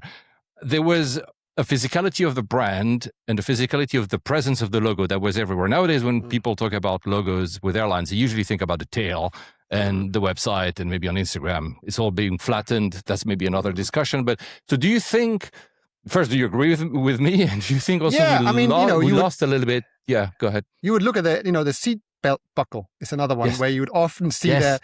And I was like, I love that, because you would look in and there would be like the logo of the airline. And what's nice, it's like you would get on an airline sometimes these days and you go like, this is not this airline used to fly for someone else, Again, there's this sort of DNA of this old airline. You go like, oh, this is kind of interesting, It's like because obviously the airline goes like, why should we change all the seats out? This is crazy expensive. We're just going to put a new paint job on them. So job done. But yeah, I mean, it's just, as you say, it has been flattened to a large extent. I think certain airlines, and again, I think primarily airlines who have like Finnair, I mean, you know more about Finnair than I do, they have that sense of identity. I think Scandinavian Airlines is an interesting, they're kind of ish, they're getting their act together more now. I think they're an interesting one. I don't know, Copenhagen in itself could do a whole podcast episode there, I think. It's a wonderful airport, but we could do one. I'll invite you back to talk about Copenhagen if you want. Go on. But, I think there is a flattening, but the flattening goes along with the way that people look at air travel these days. It's sort of the Ryanair, EasyJet of the world now. Now we're looking at EasyJet potentially being bought up by private equity. And I hate this. I fly EasyJet a lot. And I'm not going. Yeah, well, exactly. So do I. It's like, why? It's like this, it's an app, and also people like to diss both Ryanair and EasyJet. They provide connections that no one else does. Like I have been working on the next issue of the magazine, and part of that has been talking to people who have special connections with special routes. Like we do, we fly different routes lots, but some mean more than others, right? Because they have particular connection. And I wrote a little piece about flying from Stansted to Aarhus in Denmark, where I grew up. Yeah. And this is nothing. It's not a glamorous route, but it's one I've done more than any other route. I've done it. I haven't got a count because I don't track. I should really, but I'm not. I don't. Somehow I just never. And then I keep thinking, I should go through all my old emails, and I go, no, I don't. It's not necessary because it's just I don't need to know. But but so I started thinking about like the changing nature of something as simple as Stansted Aarhus. How it's morphed, because obviously Stansted has changed. Ryanair, when I started flying with, was like old 737-200s with the old sort of clamshell reverse thrust, noisy. And then they got 737-800s, then they got winglets, then they got Max. I've been through all those different. They are, but they only is something maybe I pick up on. But again, as a brand, they've been incredibly consistent. They're very good. And if you want to talk about Ryanair as a brand, which you sort of have to. It's wonderful. No, I respect. The reason I don't fly a lot Ryanair is because I live south. So for me, Gatwick is closer, and that's the EasyJet spot. If I want to going to Stansted or Luton, for me takes sometimes for a 1 hour flight. I'm like, I don't want to be like another 30 minutes in the train. But what I love, and EasyJet is as well, they're very well-defined brands. I mean, of course, the yellow and the blue is very much in your face, but that's the point. You cannot not know Ryanair. Let's not even talk about their business model, which is magnificent. Again, whether it's for mass travel, it's perfect. But I mean, it's actually, I would even say, then I'll let you speak, sorry, but I find more personality in Ryanair and EasyJet than I find in BA nowadays. Sorry, but no, I mean, British Airways is interesting story. It's just, I know. I just sort of sigh a little bit and I go, okay, it's got such rich history as well. They have a really lovely, so in their headquarters here, up not far from Heathrow, they have an archive called the Speedbird Center, which anybody can. Yeah, anybody can email them and say, hey, can I come on and look at your stuff? Anybody can. They're really nice. So I did that, like I was working on some stuff on British Airways and BOAG and BA. So I emailed them. I said, hey, can I come by? And they were like, yeah, come by. And then they were like, they gave me, you could basically have to go through Terminal 5. Then you get on this special staff bus that takes you up there. So the guy was like, I'm going to give you a staff ticket for the bus that lasts for a month, and I trust you're not going to completely take advantage of it. So I got to go there a lot. So I just go and look at their old stuff, and it's just beautiful, And again, you talk about the different types of branded elements, and there they have like a list of all the different types of seats they've ever had, all the models, all the magazines, all their different uniforms. It's an absolute, it's just a beautiful thing. And you also get to sort of appreciate the design detail. The sheer amount of sort of thought and consideration that's gone into every little detail. As you say, like the little bit of sugar. We're not going to have another brand. We're going to have our brand on this, Yeah. I have in my collection, I have like various bits of bobs of things like a Pan Am, no, actually, I think the weirdest one I have is a British Airways, obviously, unused nappy. This is the weirdest one I have. It's just, and somebody else donated this like collection of weird stuff to me. I was like, yeah, I'll take it. Or like, the plastic would be embossed as well with their logo. So you would get these coffee cups and they would be like branded with them. Now if you get anything, tends to be whatever brand is sort of sponsoring British Airways, or like, I don't know, it's a different kind of thing, So it feels like, of course there was in the 70s where probably the height of all these branding that we appreciate, also closer to the era of total design, of having to think about, the totality of a brand. There was no digital as well, which is easy. You don't need to change, but it felt. And it's not only airlines, by the way. You can see British Rail, they're famous. I'll put it another way. Do you, in your willingness to collect a lot of artifacts from the past, are you also interested in these massive books that were the brand books? They'll tell you exactly how the logo should be everywhere. Nowadays, we have brand guidelines, which is a PDF. It tells you, here's the font and here's the 5 colors you should be using. But back in the day, you had you have these books, massive, that have... I've seen the one from, of course, Swiss. I've seen the one, I think, from Air France. You probably had one. KLM, that's what I was looking for. There's Alitalia, Lufthansa. Lufthansa is amazing. And Lufthansa is so very German in a way. No, I know. I love those because it's also, I don't have any, unfortunately, because most of the time these things are like, they're expensive. Very expensive. Even when they go on like on these sort of, eBay or whatever. They're not Yeah. cheap, and but I have, thankfully, a lot of them are being reproduced, and I have looked at some of them in person, just in other archives. I look at these things, and what I love about them is like obviously you get the airplanes, you get all stuff, but then you also get the little refueling trucks, also Yes. in branding. It's like such a lovely detail. I love all that stuff, and it's like now obviously when you land. Well, some airlines are slightly different, but it's just that detail that they had, the design that went into consideration into these things. Like BA had an amazing, like the red square logo that British European Airways used to have was like they carried that through to everything. It was just like, oh my gosh, you guys you really, again, it's that everything has been designed from the very beginning to the very end. That's like from your getting into the airport, buying the ticket's branded. Obviously, the shop where you buy your ticket in, that's a branded kind of. That's a brand experience. Then you go to the airport, then there's another experience, So, and now obviously you don't get exposed to that until you get on board, Yeah, That's when that's when you encounter the brand, because an email is not going to expose you to anything. It's just an email, right? So you only get that sort of always stuff. I always kept thinking like the music, right? So you get on board a Singapore Airlines and it's the music. Recognize that. It's nice. It's nice. It's nice. The seat's gonna be comfortable. Yeah, I'm here. Exactly. Also, there's some part of me goes like, this boarding process is not going to be stressful. It'll be fine. Yes.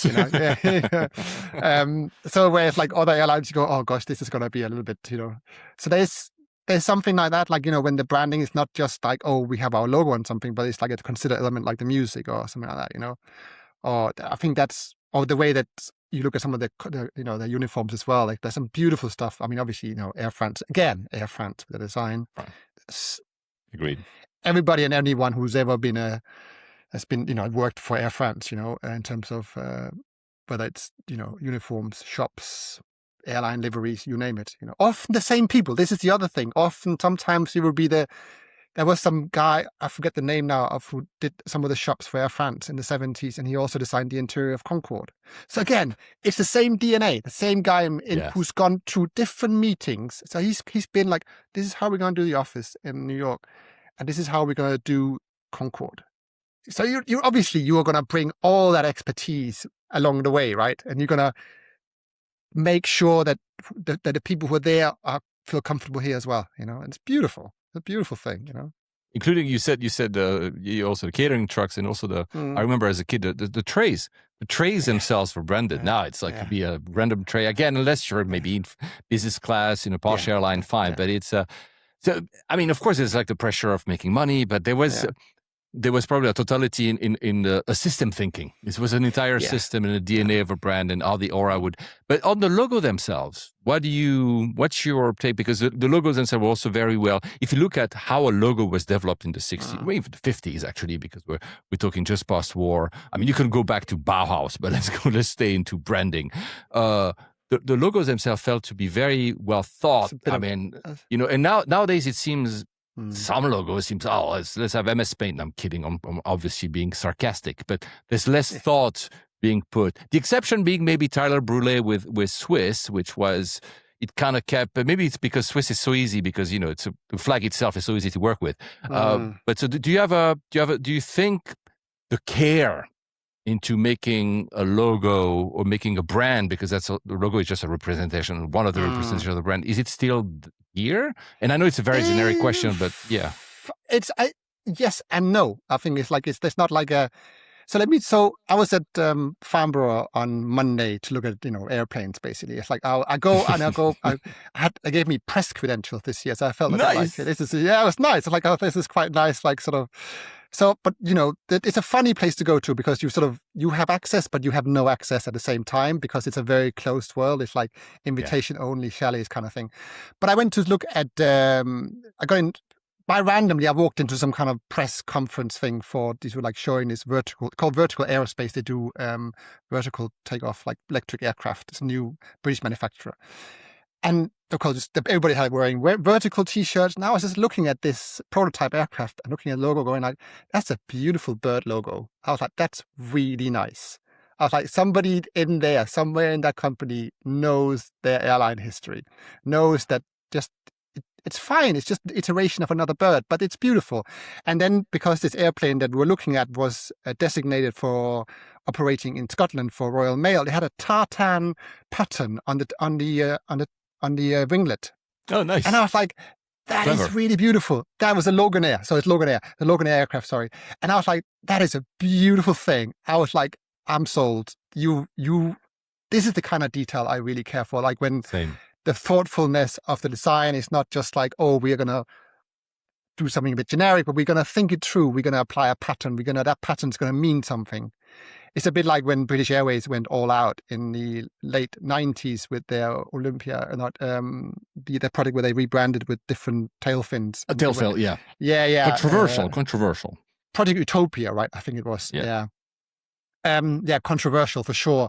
But again, it was just like it was really well thought through, carefully planned. And when you saw it as a person, you was like, wow, that is amazing. And now obviously it's been copied left, right, and center now. And it's like, that's a different story. But I do think you get airlines who don't really care. Like, for instance, I'm not a big fan of EasyJet's branding. I find it a bit, I don't know, the orange, and it's just EasyJet. I find the whole... Too easy. It's too easy. It's the sort of bold serif. It's just the whole thing feels, too easy. And I kind of get it, but it's also, it could be so much more. So I feel like I quite like the icon of Ryanair's on the tail fin.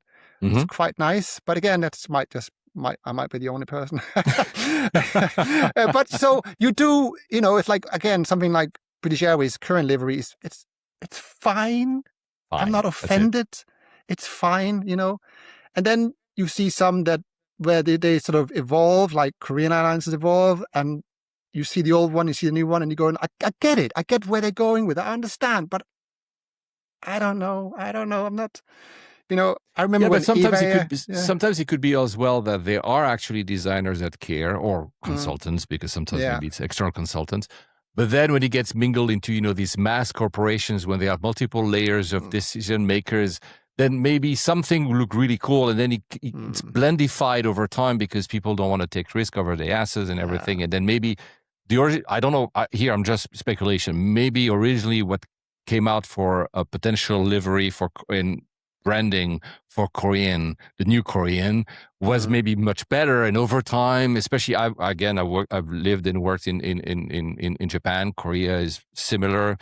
There might be simply decision-making processes that makes it like, oh my God, let's not. And then you end up with something that's a bit like, this is famous, I think it's an Arabic saying, like a camel is a horse designed by a committee.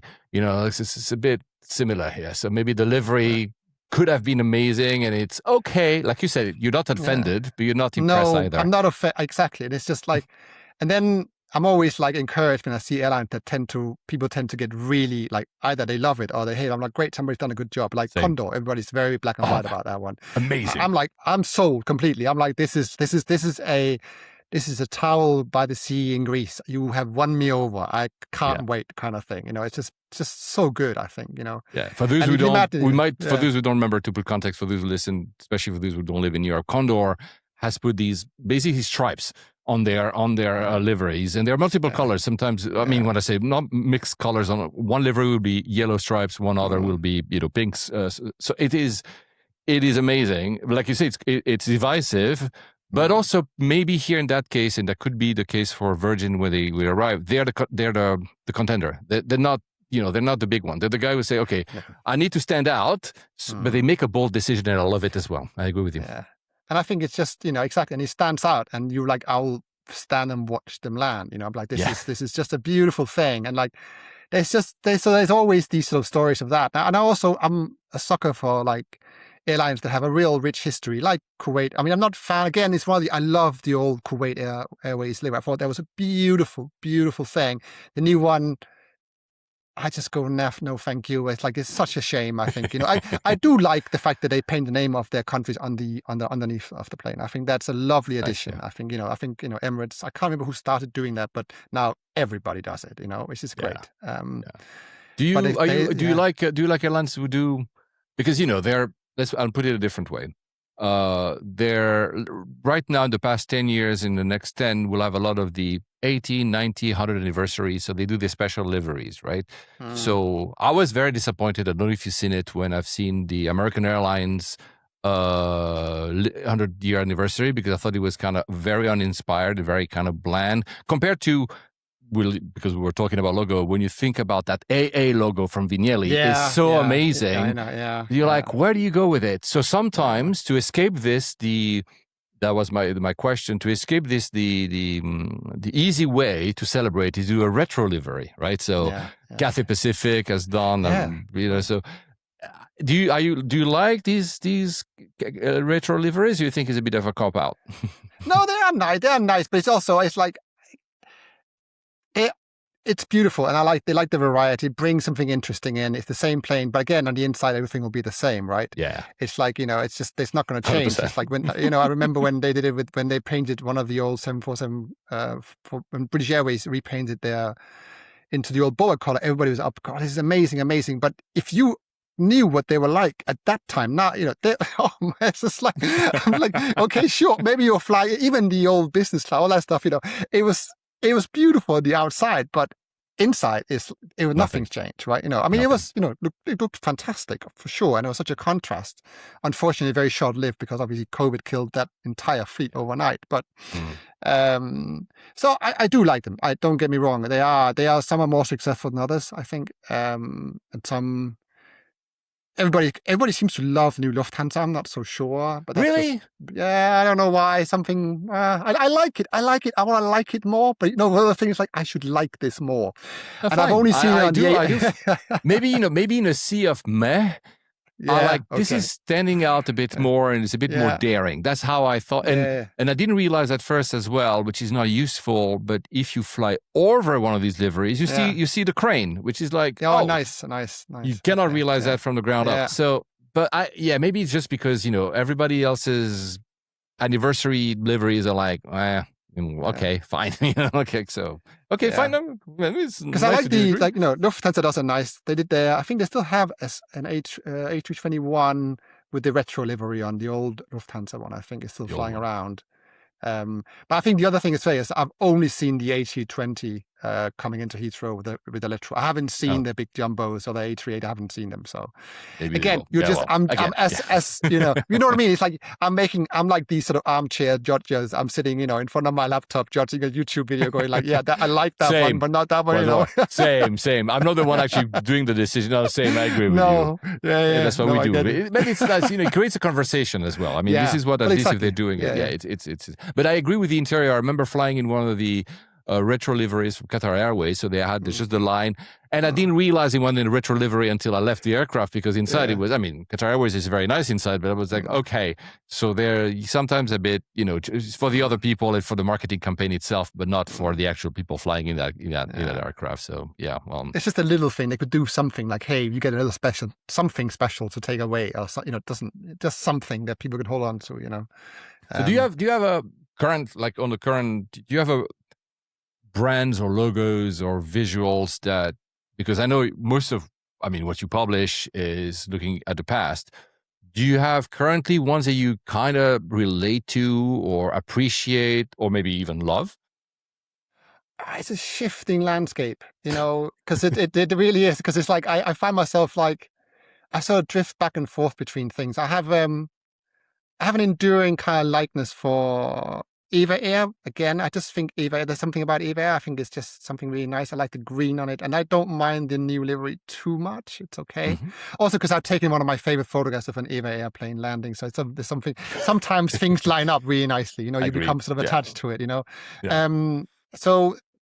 but other than that, it's sort of, nothing really attached because I sort of shift around. There's other ones I really like, but I haven't spent enough time with like the older. So again, this is how it makes me sound like I'm a very just only like the past. But Tag Angola used to be a very beautiful livery as well in their 777s. The new ones again have gone a bit too modern for my liking. But I think like something that's actually really nice. So there's one. I think SAS Scandinavian Airlines does a good job. I think that they've carried the DNA. It's a bit like Lufthansa, but possibly a little bit better. I think they've carried that DNA of the SAS. It's just beautiful, and that's historically going way back. Is not just shifted slightly. It's a bit like Lufthansa. All they've done with the crane is they've just tweaked the crane. If you look at a crane from the 70s or from the 30s, and now it's tweaked. That's fantastic. The design language can carried through. Lufthansa is another one with their icon. Again, it's just been slightly the seahorse, isn't it? It's just been slightly updated. But if you Air look France, at, you mean? yeah, Air France, yeah. So it's just been slightly updated, but it's still there on the tail, on the winglet of the A350s. It's still there, right? And it's beautiful, Arguably JAL as well. The round is still. Yeah. There was a time they kind of abandoned it and they went for that square, the square with JAL letters, but it's still Sometimes it can be, I'm not sure it's the case for JAL, but sometimes it can be, maybe we went too far. We need to reconnect with let's go for something that we'll reconnect to the past, so maybe we can actually bring the public with us. I'm not saying it's always daring. Sometimes it's also easy to go for a pre-existing logo. Lot is another one they've kept very over the years. They also have a crane, by the way, right? Yeah. So they good. and do you have a favorite in the past then? And a group of favorites. A group of favorites. Or one? I don't know. Maybe no. Maybe it's choosing like your favorite kid. I cannot ask you that question. I don't know. No, I think it's in the past. I mean, I think something like Sabena in their graphic design, I thought is understated because they were so good. Some of the work that at least some of the maps I've seen, like they are so ahead of the time as well. And there's some beautiful work, and also KLM as well is another one that I have a real. KLM is. They're just again timeless as well. You look back to their history and you look at their old maps and their most recent ones, and you can really see that the fact they give away a little object in business class. Though I've never had the chance, but but still, I like the gesture of that little token that you were given away. So I think brands like that, airlines like that have they obviously got to survive as a commercial entity. They have to, but at the same time understand the power of that history, and the fact that so many of them now are celebrating, 100th year, it's incredible. I mean, what a testament to their survival, right? It's absolutely stunning, So yeah, Scandinavian, KLM, Air France again, because it is just timeless, and as you say, JAL as well. I see the JAL A350 1000 come in. I go like, I know it's just white, but man, it looks amazing.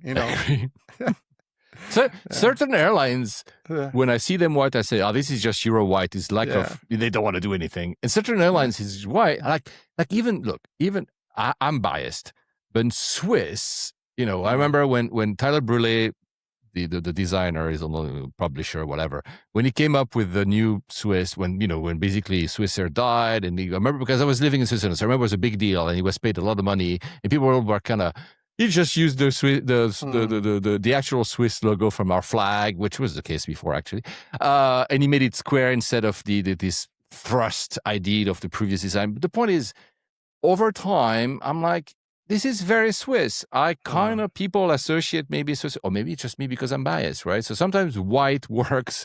Sometimes white, it seems like I don't want to do it. Because you see some datum and you're like, guys, do something, So it depends. Like some airlines seem to have to put more effort than others. Yeah, I mean, I think, like the new, I think he did that as well. Air Canada one, I really like, they had Me too.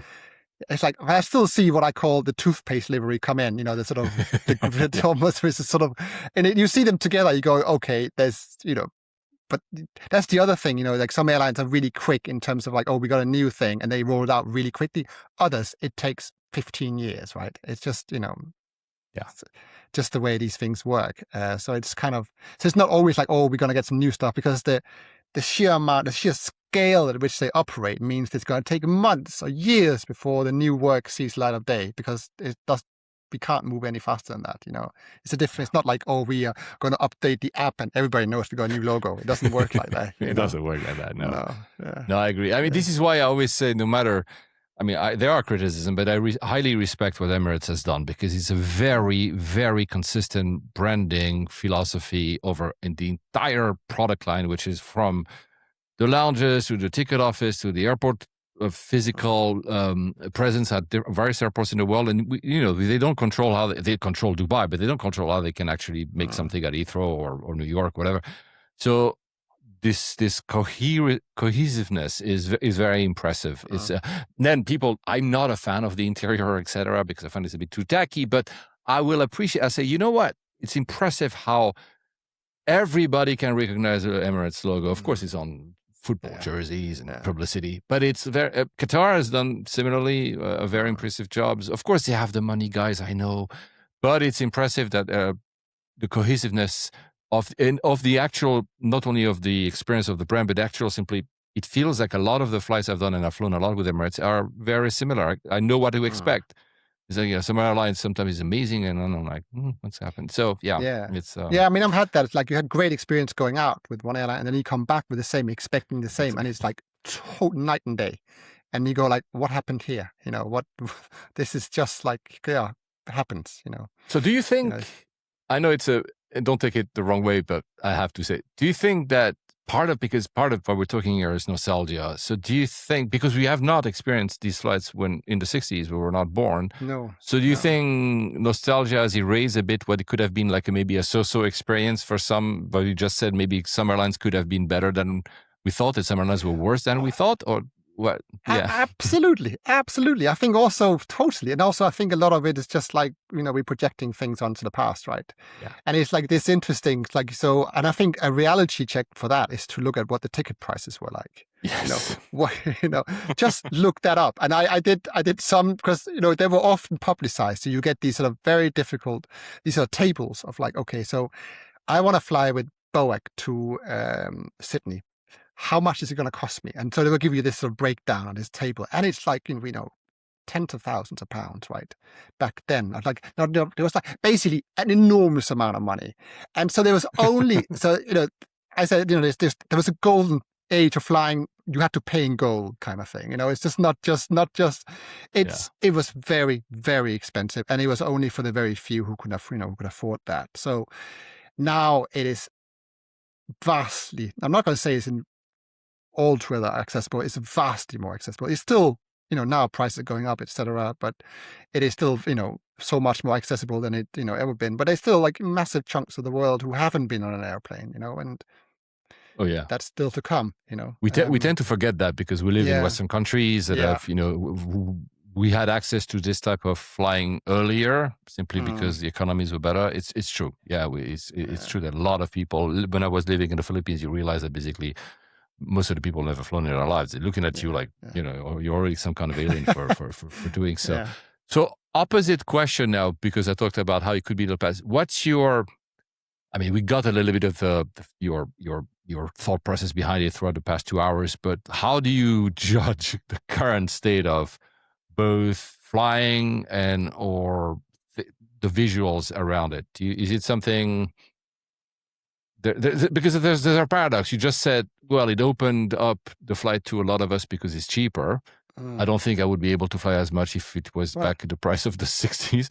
But at the same time, we evoked a little of the criticism, the blandification, flattening. Go ahead. I think it is more accessible now. It's also, I think the big thing for me is always is that the flying itself is amazing, right? We love that feeling. That's what matters here, is that I love that feel. I love the idea of sitting down in a seat, a takeoff from one country, and it might be raining outside, like you depart Singapore in some thunderstorm, and you land somewhere and it's just a different continent. That's extraordinary. And it's like everything else leading up to that can be this horrible, terrible experience. It's like you're going through this sort of security or whatever. But that's what it always boils down to, that's what we're doing. That's why we love what we're doing. It's like, of course I'll go on this aircraft type over that aircraft type. But fundamentally, at least personally, I love the idea of it. I love flying. Flying is my thing. It's like, I wish I could do more of it, right? And that joy, that experience, that what it can take us, what it can show us, that is extraordinary. But we're not very good, I think, in communicating that in some ways. We make it really stressful to get to that point, to our seats. It's not, airports are so stressful. Airlines don't help with most of their procedures. And security definitely doesn't make any easier either. So I think it's just those pain points, there's more of them now. They try to make them easier. Like, I think you talked about it recently about like, they can just scan your face and you can keep walking.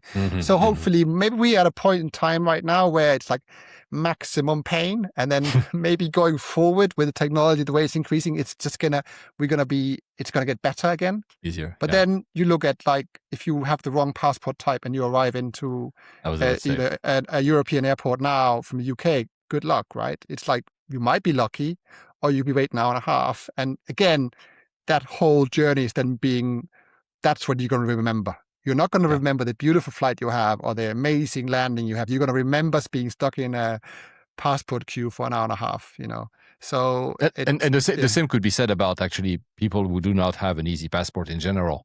We have both Western passports. We know you can get anywhere in the world pretty much easily. If you have like a Filipino passport and a Nigerian passport or Pakistani passport, I mean, good luck. You're just trying to get a visa. So we already have it good within but maybe some less pain. Yeah, agreed. And but the flying itself, you still have this kind of childlike joy when you're sat. I mean, sometimes if it's short flight, sometimes I'll just fall asleep and wake up on you fall asleep on takeoff and wake up on landing. I've done that, which is fine. But I still really enjoy that. Obviously I don't do as many long haul anymore as I used to, at least not at the moment. But it's still that thing that I look forward to, like, because also like, sitting in the window, looking out over the airfield, or getting up and just looking at the world through the clouds. It's so basic. But that's what, we're sort of chasing that bit, because you go at like every one of the flights it's going to be different if you keep your eyes open and look out the window, right? It's just gonna be different. And you're always surprised. I'm always like, I had no idea, Are you like me? Do you take, because look, tomorrow I'm flying to Switzerland, to Zurich, to see some friends. I'm going to fly EasyJet. I'm going to go to Gatwick at freaking 7. My flight departs 7 a.m. So always you book those and you're like, God, I need to take the train at 4:30 or something. But I always have the camera with me, the Leica, and I take pictures that are very kind of random, almost like street photography in the airport, at the gate, from the seat. Not a lot, of course. The point is not to document everything. I'm not like a creep or anything. But so do you do that? Do you still have, because the reason I'm asking is because you mentioned on the top of the show that you were circling around Heathrow with your camera, you were doing the waypoint. So is that something you still do from time to time? Just for yourself, maybe? I'm not here talking to document your project. No, I do it. I just do it because, this is what I do. It's like, I can't, the idea of like turning up at an airport and I don't have my camera with me feels completely wrong. And it's like, yes, I could obviously have my phone, but it's a different thing. Yeah. And it's like, if it's on my camera, the photography is somehow done more seriously, with more thought, because there's also a process to it afterwards. You got to download and you got to edit, and that's the whole thing. So it feels a bit more considered. So yeah, I still do that, and it's nice. It's a nice thing. But shooting in airports is, you gotta be on your toes, because it's like other people as well. It's a busy social situation. You got to navigate that. So, but it's also there's so much to see, right? There's so much. You sit there and you just watch people. Like even Gatwick in the morning, there'll be these people arriving in from all over the world, right? Yes. And it's just like, where are they coming from? Me, the airfield. Yeah. It's like it's an encapsulation of life. You have like people from all type of places, various jobs, various wealth differential, and we all stuck in that airport. Stuck is maybe sometimes you don't stuck, you just go. But there's something, and there's a promise of the travel, and sometimes people are tired, especially at 6 a.m. whatever. Yeah. But there's something beautiful in it. I'm like you. I'm not trying to take pictures because it's a creep. I'm trying to take ambiance, and maybe people turn it back. But I still have that joy. Even like Gatwick is not a beautiful airport by all means, but I still find that there's something very exciting to me still, even in an airport. Maybe because we don't have like lots of time left. I always ask the same question, and of course I'll let you also add whatever you want at the end as well. So if you're something you feel you haven't been able to say, but. So one question I never ask, because I usually ask a favorite airport, favorite flight. We'll go there. I kind of went to the favorite livery logo, so that's good. Do you have a favorite map or style of maps? Because I have one. That's why I'm asking. It's very selfish. Like all the route maps that you collect, or you've maybe seen it. If not, do you have like a style or like an era, or maybe is there one that you? Here I'm This is talking style. emotionally, right? No, I think that the route maps that I like the most are the ones that cover a single journey. So it's like they would be published for let's say one journey. Like I have one from Air France that would just cover Paris, London. It's a beautiful thing, 1936, 37, and it's just this. I mean, obviously now this flight is done like I don't know, 40 times a day or whatever. It's completely. So that's that, and I look at this and I can fold it open, and it's this beautiful, delicate piece of print work with like beautiful illustrations in the route with little details about where they're going to be, what you can see out the window, because you're flying quite low, so you can see interesting things from the air. And that for me is just a beautiful thing, like one route that's being, talked about in such detail. And it's like, you're up there for like, I mean, that back then probably a couple of hours, now it's much less. That's a beautiful thing, it's like, just this little, again, it's just like for one flight. Like imagine somebody did that. Imagine that if you go on board, like let's imagine you got on a flight tomorrow. You're going with EasyJet from Gatwick to Geneva.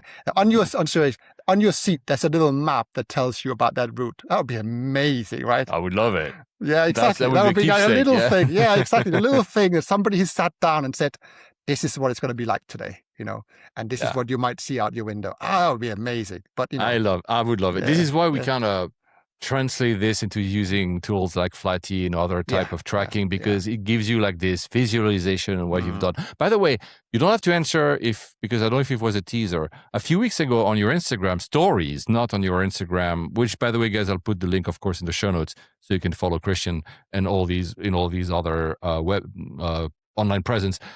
You shared 3, maybe 2, designs of a route that you might have taken. There was each of them were a different color, very type of Okay. You're paying close attention. So I loved it. I was like, is there an app that can do that for me? Don't say anything if you don't want to announce anything. I don't know. It's basically, it's kind of done, so I can't talk about it. So this has been a side project of mine. I'm amazing you picked up on that.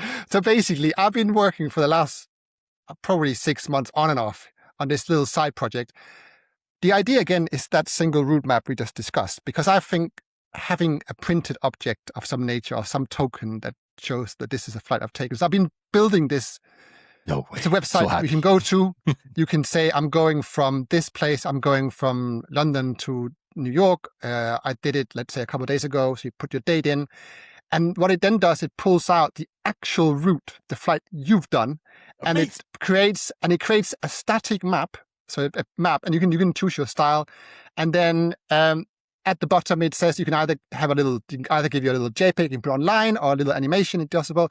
But the actual thing is that you can order a print, like a proper nice print of that route you can put on your wall. This is amazing, So that's coming. It's I'll email you a link so you can put it in your details. But basically, I was so, because when I saw that, I didn't want to reach out to you because I said, no. I thought you were just playing with your own routes or whatever and creating a design. I didn't realize it would be an actual, because I was like, this is something I would love to have.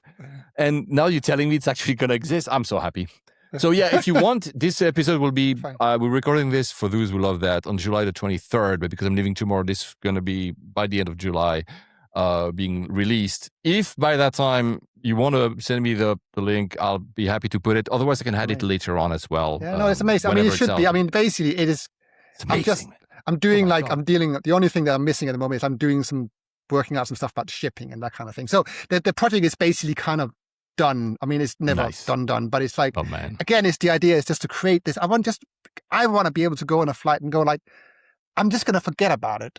But I don't want to forget about it. So what can I put on my wall that's gonna, like, for instance, let's say you do this, like, there's always certain flights in your life that I really want to do at some point. Let's say I'm dreaming of doing Johannesburg, Sydney, like, that. I get contest, it. Yeah. I've never done it as well. I would love to. Yes. Massively high on my list. And when I do it one day, hopefully, I want to be able to create a map of that flight I did, not of somebody else's, not of some generic thing, but of the one I did, so that it sort of has a bit of personality, a bit of personal history to it. That's the point of the project. So yeah, that's wonderful. I'm very happy, Christian, that you're telling me this, because I was looking. Remember, there were 3 stories, one after the other, maybe not the other. I was like, this is, as you understood, Christian and part of the audience that doesn't listen enough, maybe, and it's fine, by the way, you don't have to. It's just that I'm very partial to this type of design, and what you do in general is something I intrinsically love, even though I'm not a designer. So when I saw that on your Instagram story, I was like, what is this? I need to know. And I was like, should I? No, I didn't. So yeah, I'm very pleased that you're going to do this because there's something. Go ahead. Sorry. Go ahead. No. Go on. I mean, you're saying it all. So it's just it's just something. There's like I'm just going to paraphrase what you said. There's something indeed very specific, very special about having a keepsake for one particular flight. There's one thing that your story of all your flying, and you have like a list, or you use Flighty or your other tools or whatever. But there's something. Maybe also there's some flights that matter more than others because of the memory they brought. Though, when I moved to Tokyo the first time, that flight itself, I cannot tell you what happened during the flight. The flight, it was a flight. I mean, it was Air France, so I saw the little, but it has an importance to me because of that, what happened. And so if I could have I kept some memories of some of them, and like we say, we have less now to take after the flight. I cannot steal the security leaflet or something. So there's less to take home with. I'm not a collector like you on the contrary, but that's a great idea. It's a lovely idea to have. I would use it, and I'm sure a lot of people other in this podcast would listening to this podcast would actually love that. So thank you for creating this, Christian. I will say before asking the following question, my favorite type of route maps, of course, there's Swissair, but that's because again, I have the bias, whatever. But are the ones that almost look like a metro system. So there's Air Canada in the 70s, Air West as well in the 60s. Air West was a short-lived airline, I think end of the 60s. They have these. They almost look like the New York metro system or the London tube system.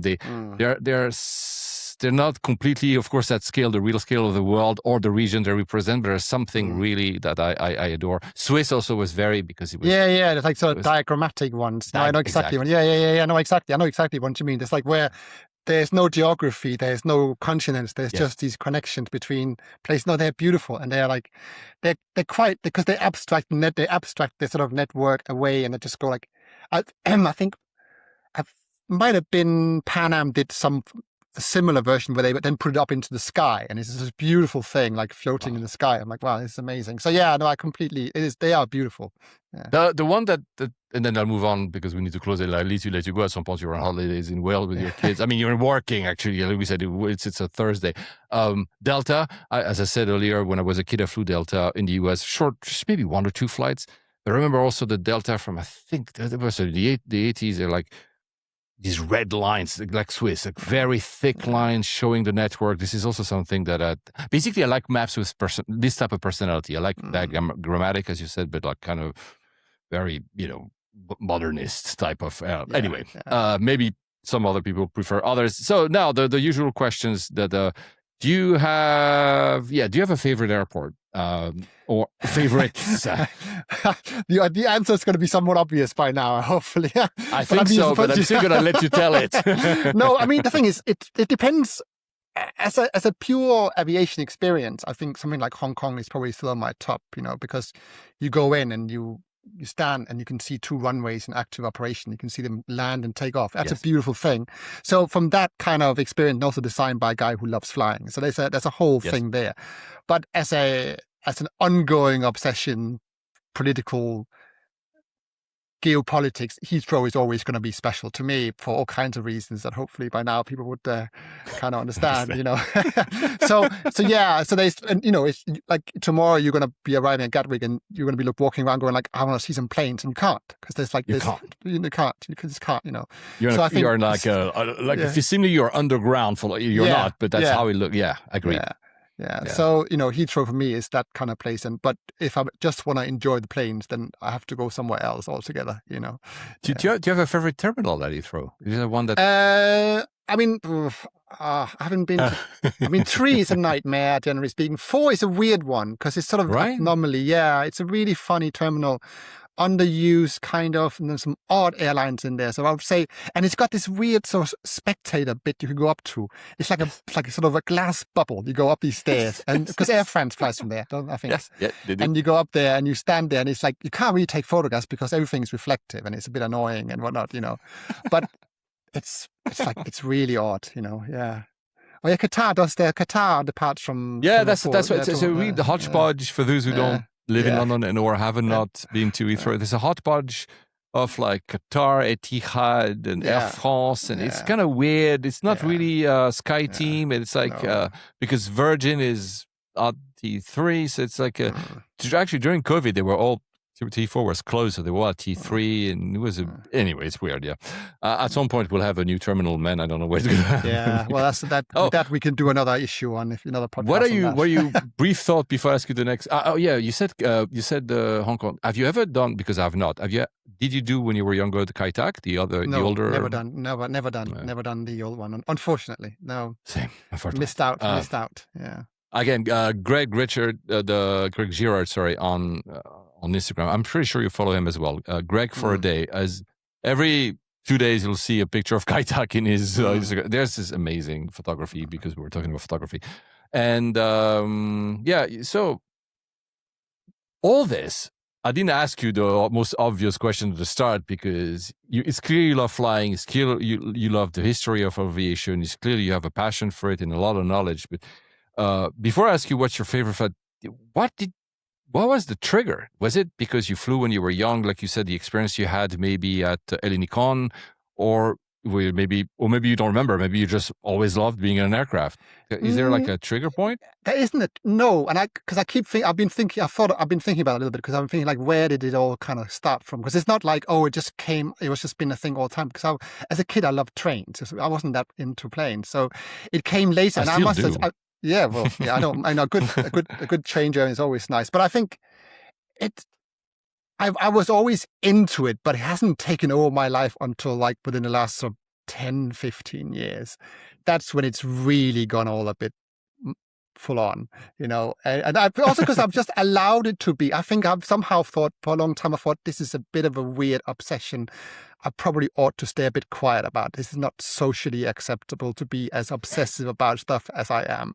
So I will just be quiet. But then obviously the internet comes around and gives people like myself a space to kind of do stuff. License. And then as you get older, you stop caring what everybody else is thinking sometimes. And you just, exactly. Yes. Yes. And you just, so now I just do them and not too worried about what, like the magazine is exactly that. It's like, hey, I think this is interesting. I think there's a space for people who want this. I'm just going to do it. And then I'm going to go, the people will find it, or I'm going to help find the people, So yeah, that's how it's kind of come, And so, do you have you don't have to say one, could be two, always leave leeway to whoever, my guest. I always ask the question, is there a favorite flight? It can be maybe a childhood memory. It can be a horrible flight. It doesn't have to be good. It can be because something special happened during the day, or it can be a very mundane flight, but added significance to you. It's really up to you. And it doesn't have to, you don't have to restrict yourself to one. If you have two stories you want to say, I'm open. You do whatever. You're free. I was trying to think, because so the one that stands out a little bit, and it's just the situation, and because it's not something I'm ever going to do again. I was doing some work in Brunei, of all places, which is not a place that most people, I mean, now maybe a lot more, but this was a while ago. And because I've been spending some time in Indonesia, and then I was doing some work for an organization in Brunei. And Brunei is it's a dry country, it's a funny place, it's just interesting. So I'd fly in with Silk Air, which is now Singapore Airlines, a subsidiary back then, and we would stay and get on with stuff. And then on my way home, I was on Royal Brunei Airlines, which is like this, again, is the one that now, with a yellow tail fin that still flies into Heathrow. But we were like, getting into the plane, everybody sits down, and you're sort of like, okay, great, can't wait to get going. So the powers up, starts taxiing, and stops, engine shut down. And we're like, no announcement, what's going on? We're standing there in the middle of the one airport in Brunei, and suddenly we hear these like police cars, sirens in the background. Oh. And somebody says, like, I think somebody very important is coming on board. So we were like, what's going on here? This is really weird. But again, because you are in a country like Brunei, which is tiny, and there's one airline and it's all state controlled, they can do whatever they want. So it turns out that the finance minister has to go to Singapore. But he doesn't board like the rest of us. No, he doesn't. He literally boards by himself into a commercial jet that's been told to park. Another air stairs comes up. He walks up the stairs, waves and says hello to everybody and says, sorry for the delay. And then off we go. And it's just like, I'm just like, this is so wild, right? Yeah, it's absolutely wild. And then we fly off and go, land in Singapore. But I was just like, that kind of stuff just doesn't happen. As you can imagine, like in the UK, people would be outraged Shocked. If there was a flight held back by some minister who was going to a meeting. And here it's just people just accepted it. That's just what happened, right? So that one will always sort of stand with me. And I was like, that was not going to be repeated. So stuff like that. The other one I was thinking was like flying in. Into Aarhus on Midsummer Nights. So like, the sort of traditional thing where everybody has like fires lit up along the sea. And I would come in over the sort of Aarhus area and you would just look out the window and you would see this thousands of small fires of people celebrating Midsummer Nights, as the Ryanair flight sort of banks around and approaches Aarhus airport. And it's just, again, it's those things where you're going like, I am really lucky to be able to witness this, on a route like on Ryanair coming into Aarhus in my window seat. What a privilege, to be able to get this kind of vantage point, So I think, those are just two, but I think that they stay with me because they sort of say different things as well. One is sort of about the sort of madness of small countries and what can be done, and the other one is just about the sort of sheer joy of flight and what we can see out the window. Do you like Aarhus Airport? Is that something because you grew up there, or is it? I don't know. It probably is quite small, but I have no idea. So. It's been massively renovated. It's nice. It's much better than it used to be. They've had a massive, but it's always been struggling for passengers. That's the only problem. It's a classic sort of huge investment, but not enough flights, and it's like an hour away from the main city. So, like something like Billon does much better because it's close to Lego and it's got better transport connection. So I like it. But it's also like, I land like it has a beautiful soft play area, which is really good. I'm like, this is amazing. good for the younger generation. Yeah. Now, because I might name this episode after this because Heathrow have done it so many times. So I'll see. Maybe that's what. But don't worry, you don't have to explain anything about the airport. But I know. But I've never been actually. But I have such a great. The two airports I've been in Denmark have been so much pleasant. Yeah. That I like because they're reassuring. You know what I mean? They're safe. Yeah. No, I know. I know there's something that is. Yeah. It's like a cocoon. So I like it. It's not Terminal 3 at Heathrow, or Karachi Airport, which we should mention that. Oh yeah, before that, a little story, and then I'll finish because you mentioned the Bahrain thing. I was flying last year to Kosovo, Pristina, and for me, again, it was too far. The only way to fly from Pristina direct from London was to go, I think, to Stansted, and I was like, it's too far. So I flew through Zurich. The point is, on the way back, I'm flying, on the way back, I'm flying to Austria. So via Vienna back to London. And I was at this conference, and at this conference, I was the MC. So I was a presenter, right? And the first person I had to introduce was the president of the country. He's a small country, and he's not as rich as of course, Brunei. And she was very nice, very pleasant, and we exchanged a few. So fast forward to 2 days later, I'm sat, and I'm in business class. I'm sat in the aircraft to go back, probably a 320, to go to Vienna, and suddenly ruckus. And she enters the aircraft with, of course, bodyguards. Most of them were just accompanying and not seeing the aircraft. What I realized, and I felt so bad about it, that she was going to economy. And I felt like, oh my God, I was hired by her team to be the MC, and I sat in business class, and she was in economy. That was really, I don't think she saw me, and I tried to hide after in the bus because we were, of course, in a bus, and I was like, I don't want her to see me because I felt so bad. Anyway, should we mention, you have a newsletter, right?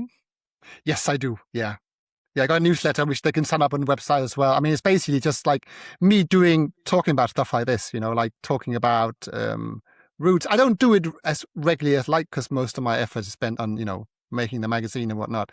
So, and also digital projects. So it's not, I'm fine. It's as most people do, you have to make the projects, but then you have to promote the projects. And it's just, and not the same. I'm a maker. I'm a natural maker. So I'm not always like spending the amount of effort on talking about the projects as I ought to be. But that's, when you don't have a team, that's the tricky thing. Yeah. No, I know. I feel you because I'm different but similar boat. But this is why also I wanted to invite you to it, because I think your work deserves more eyeballs, like they say nowadays. But and it's an easy way. The first thing I did when I first encountered, and I can't remember when it was, when I first encountered you, the digital you, was to sign up for your newsletter.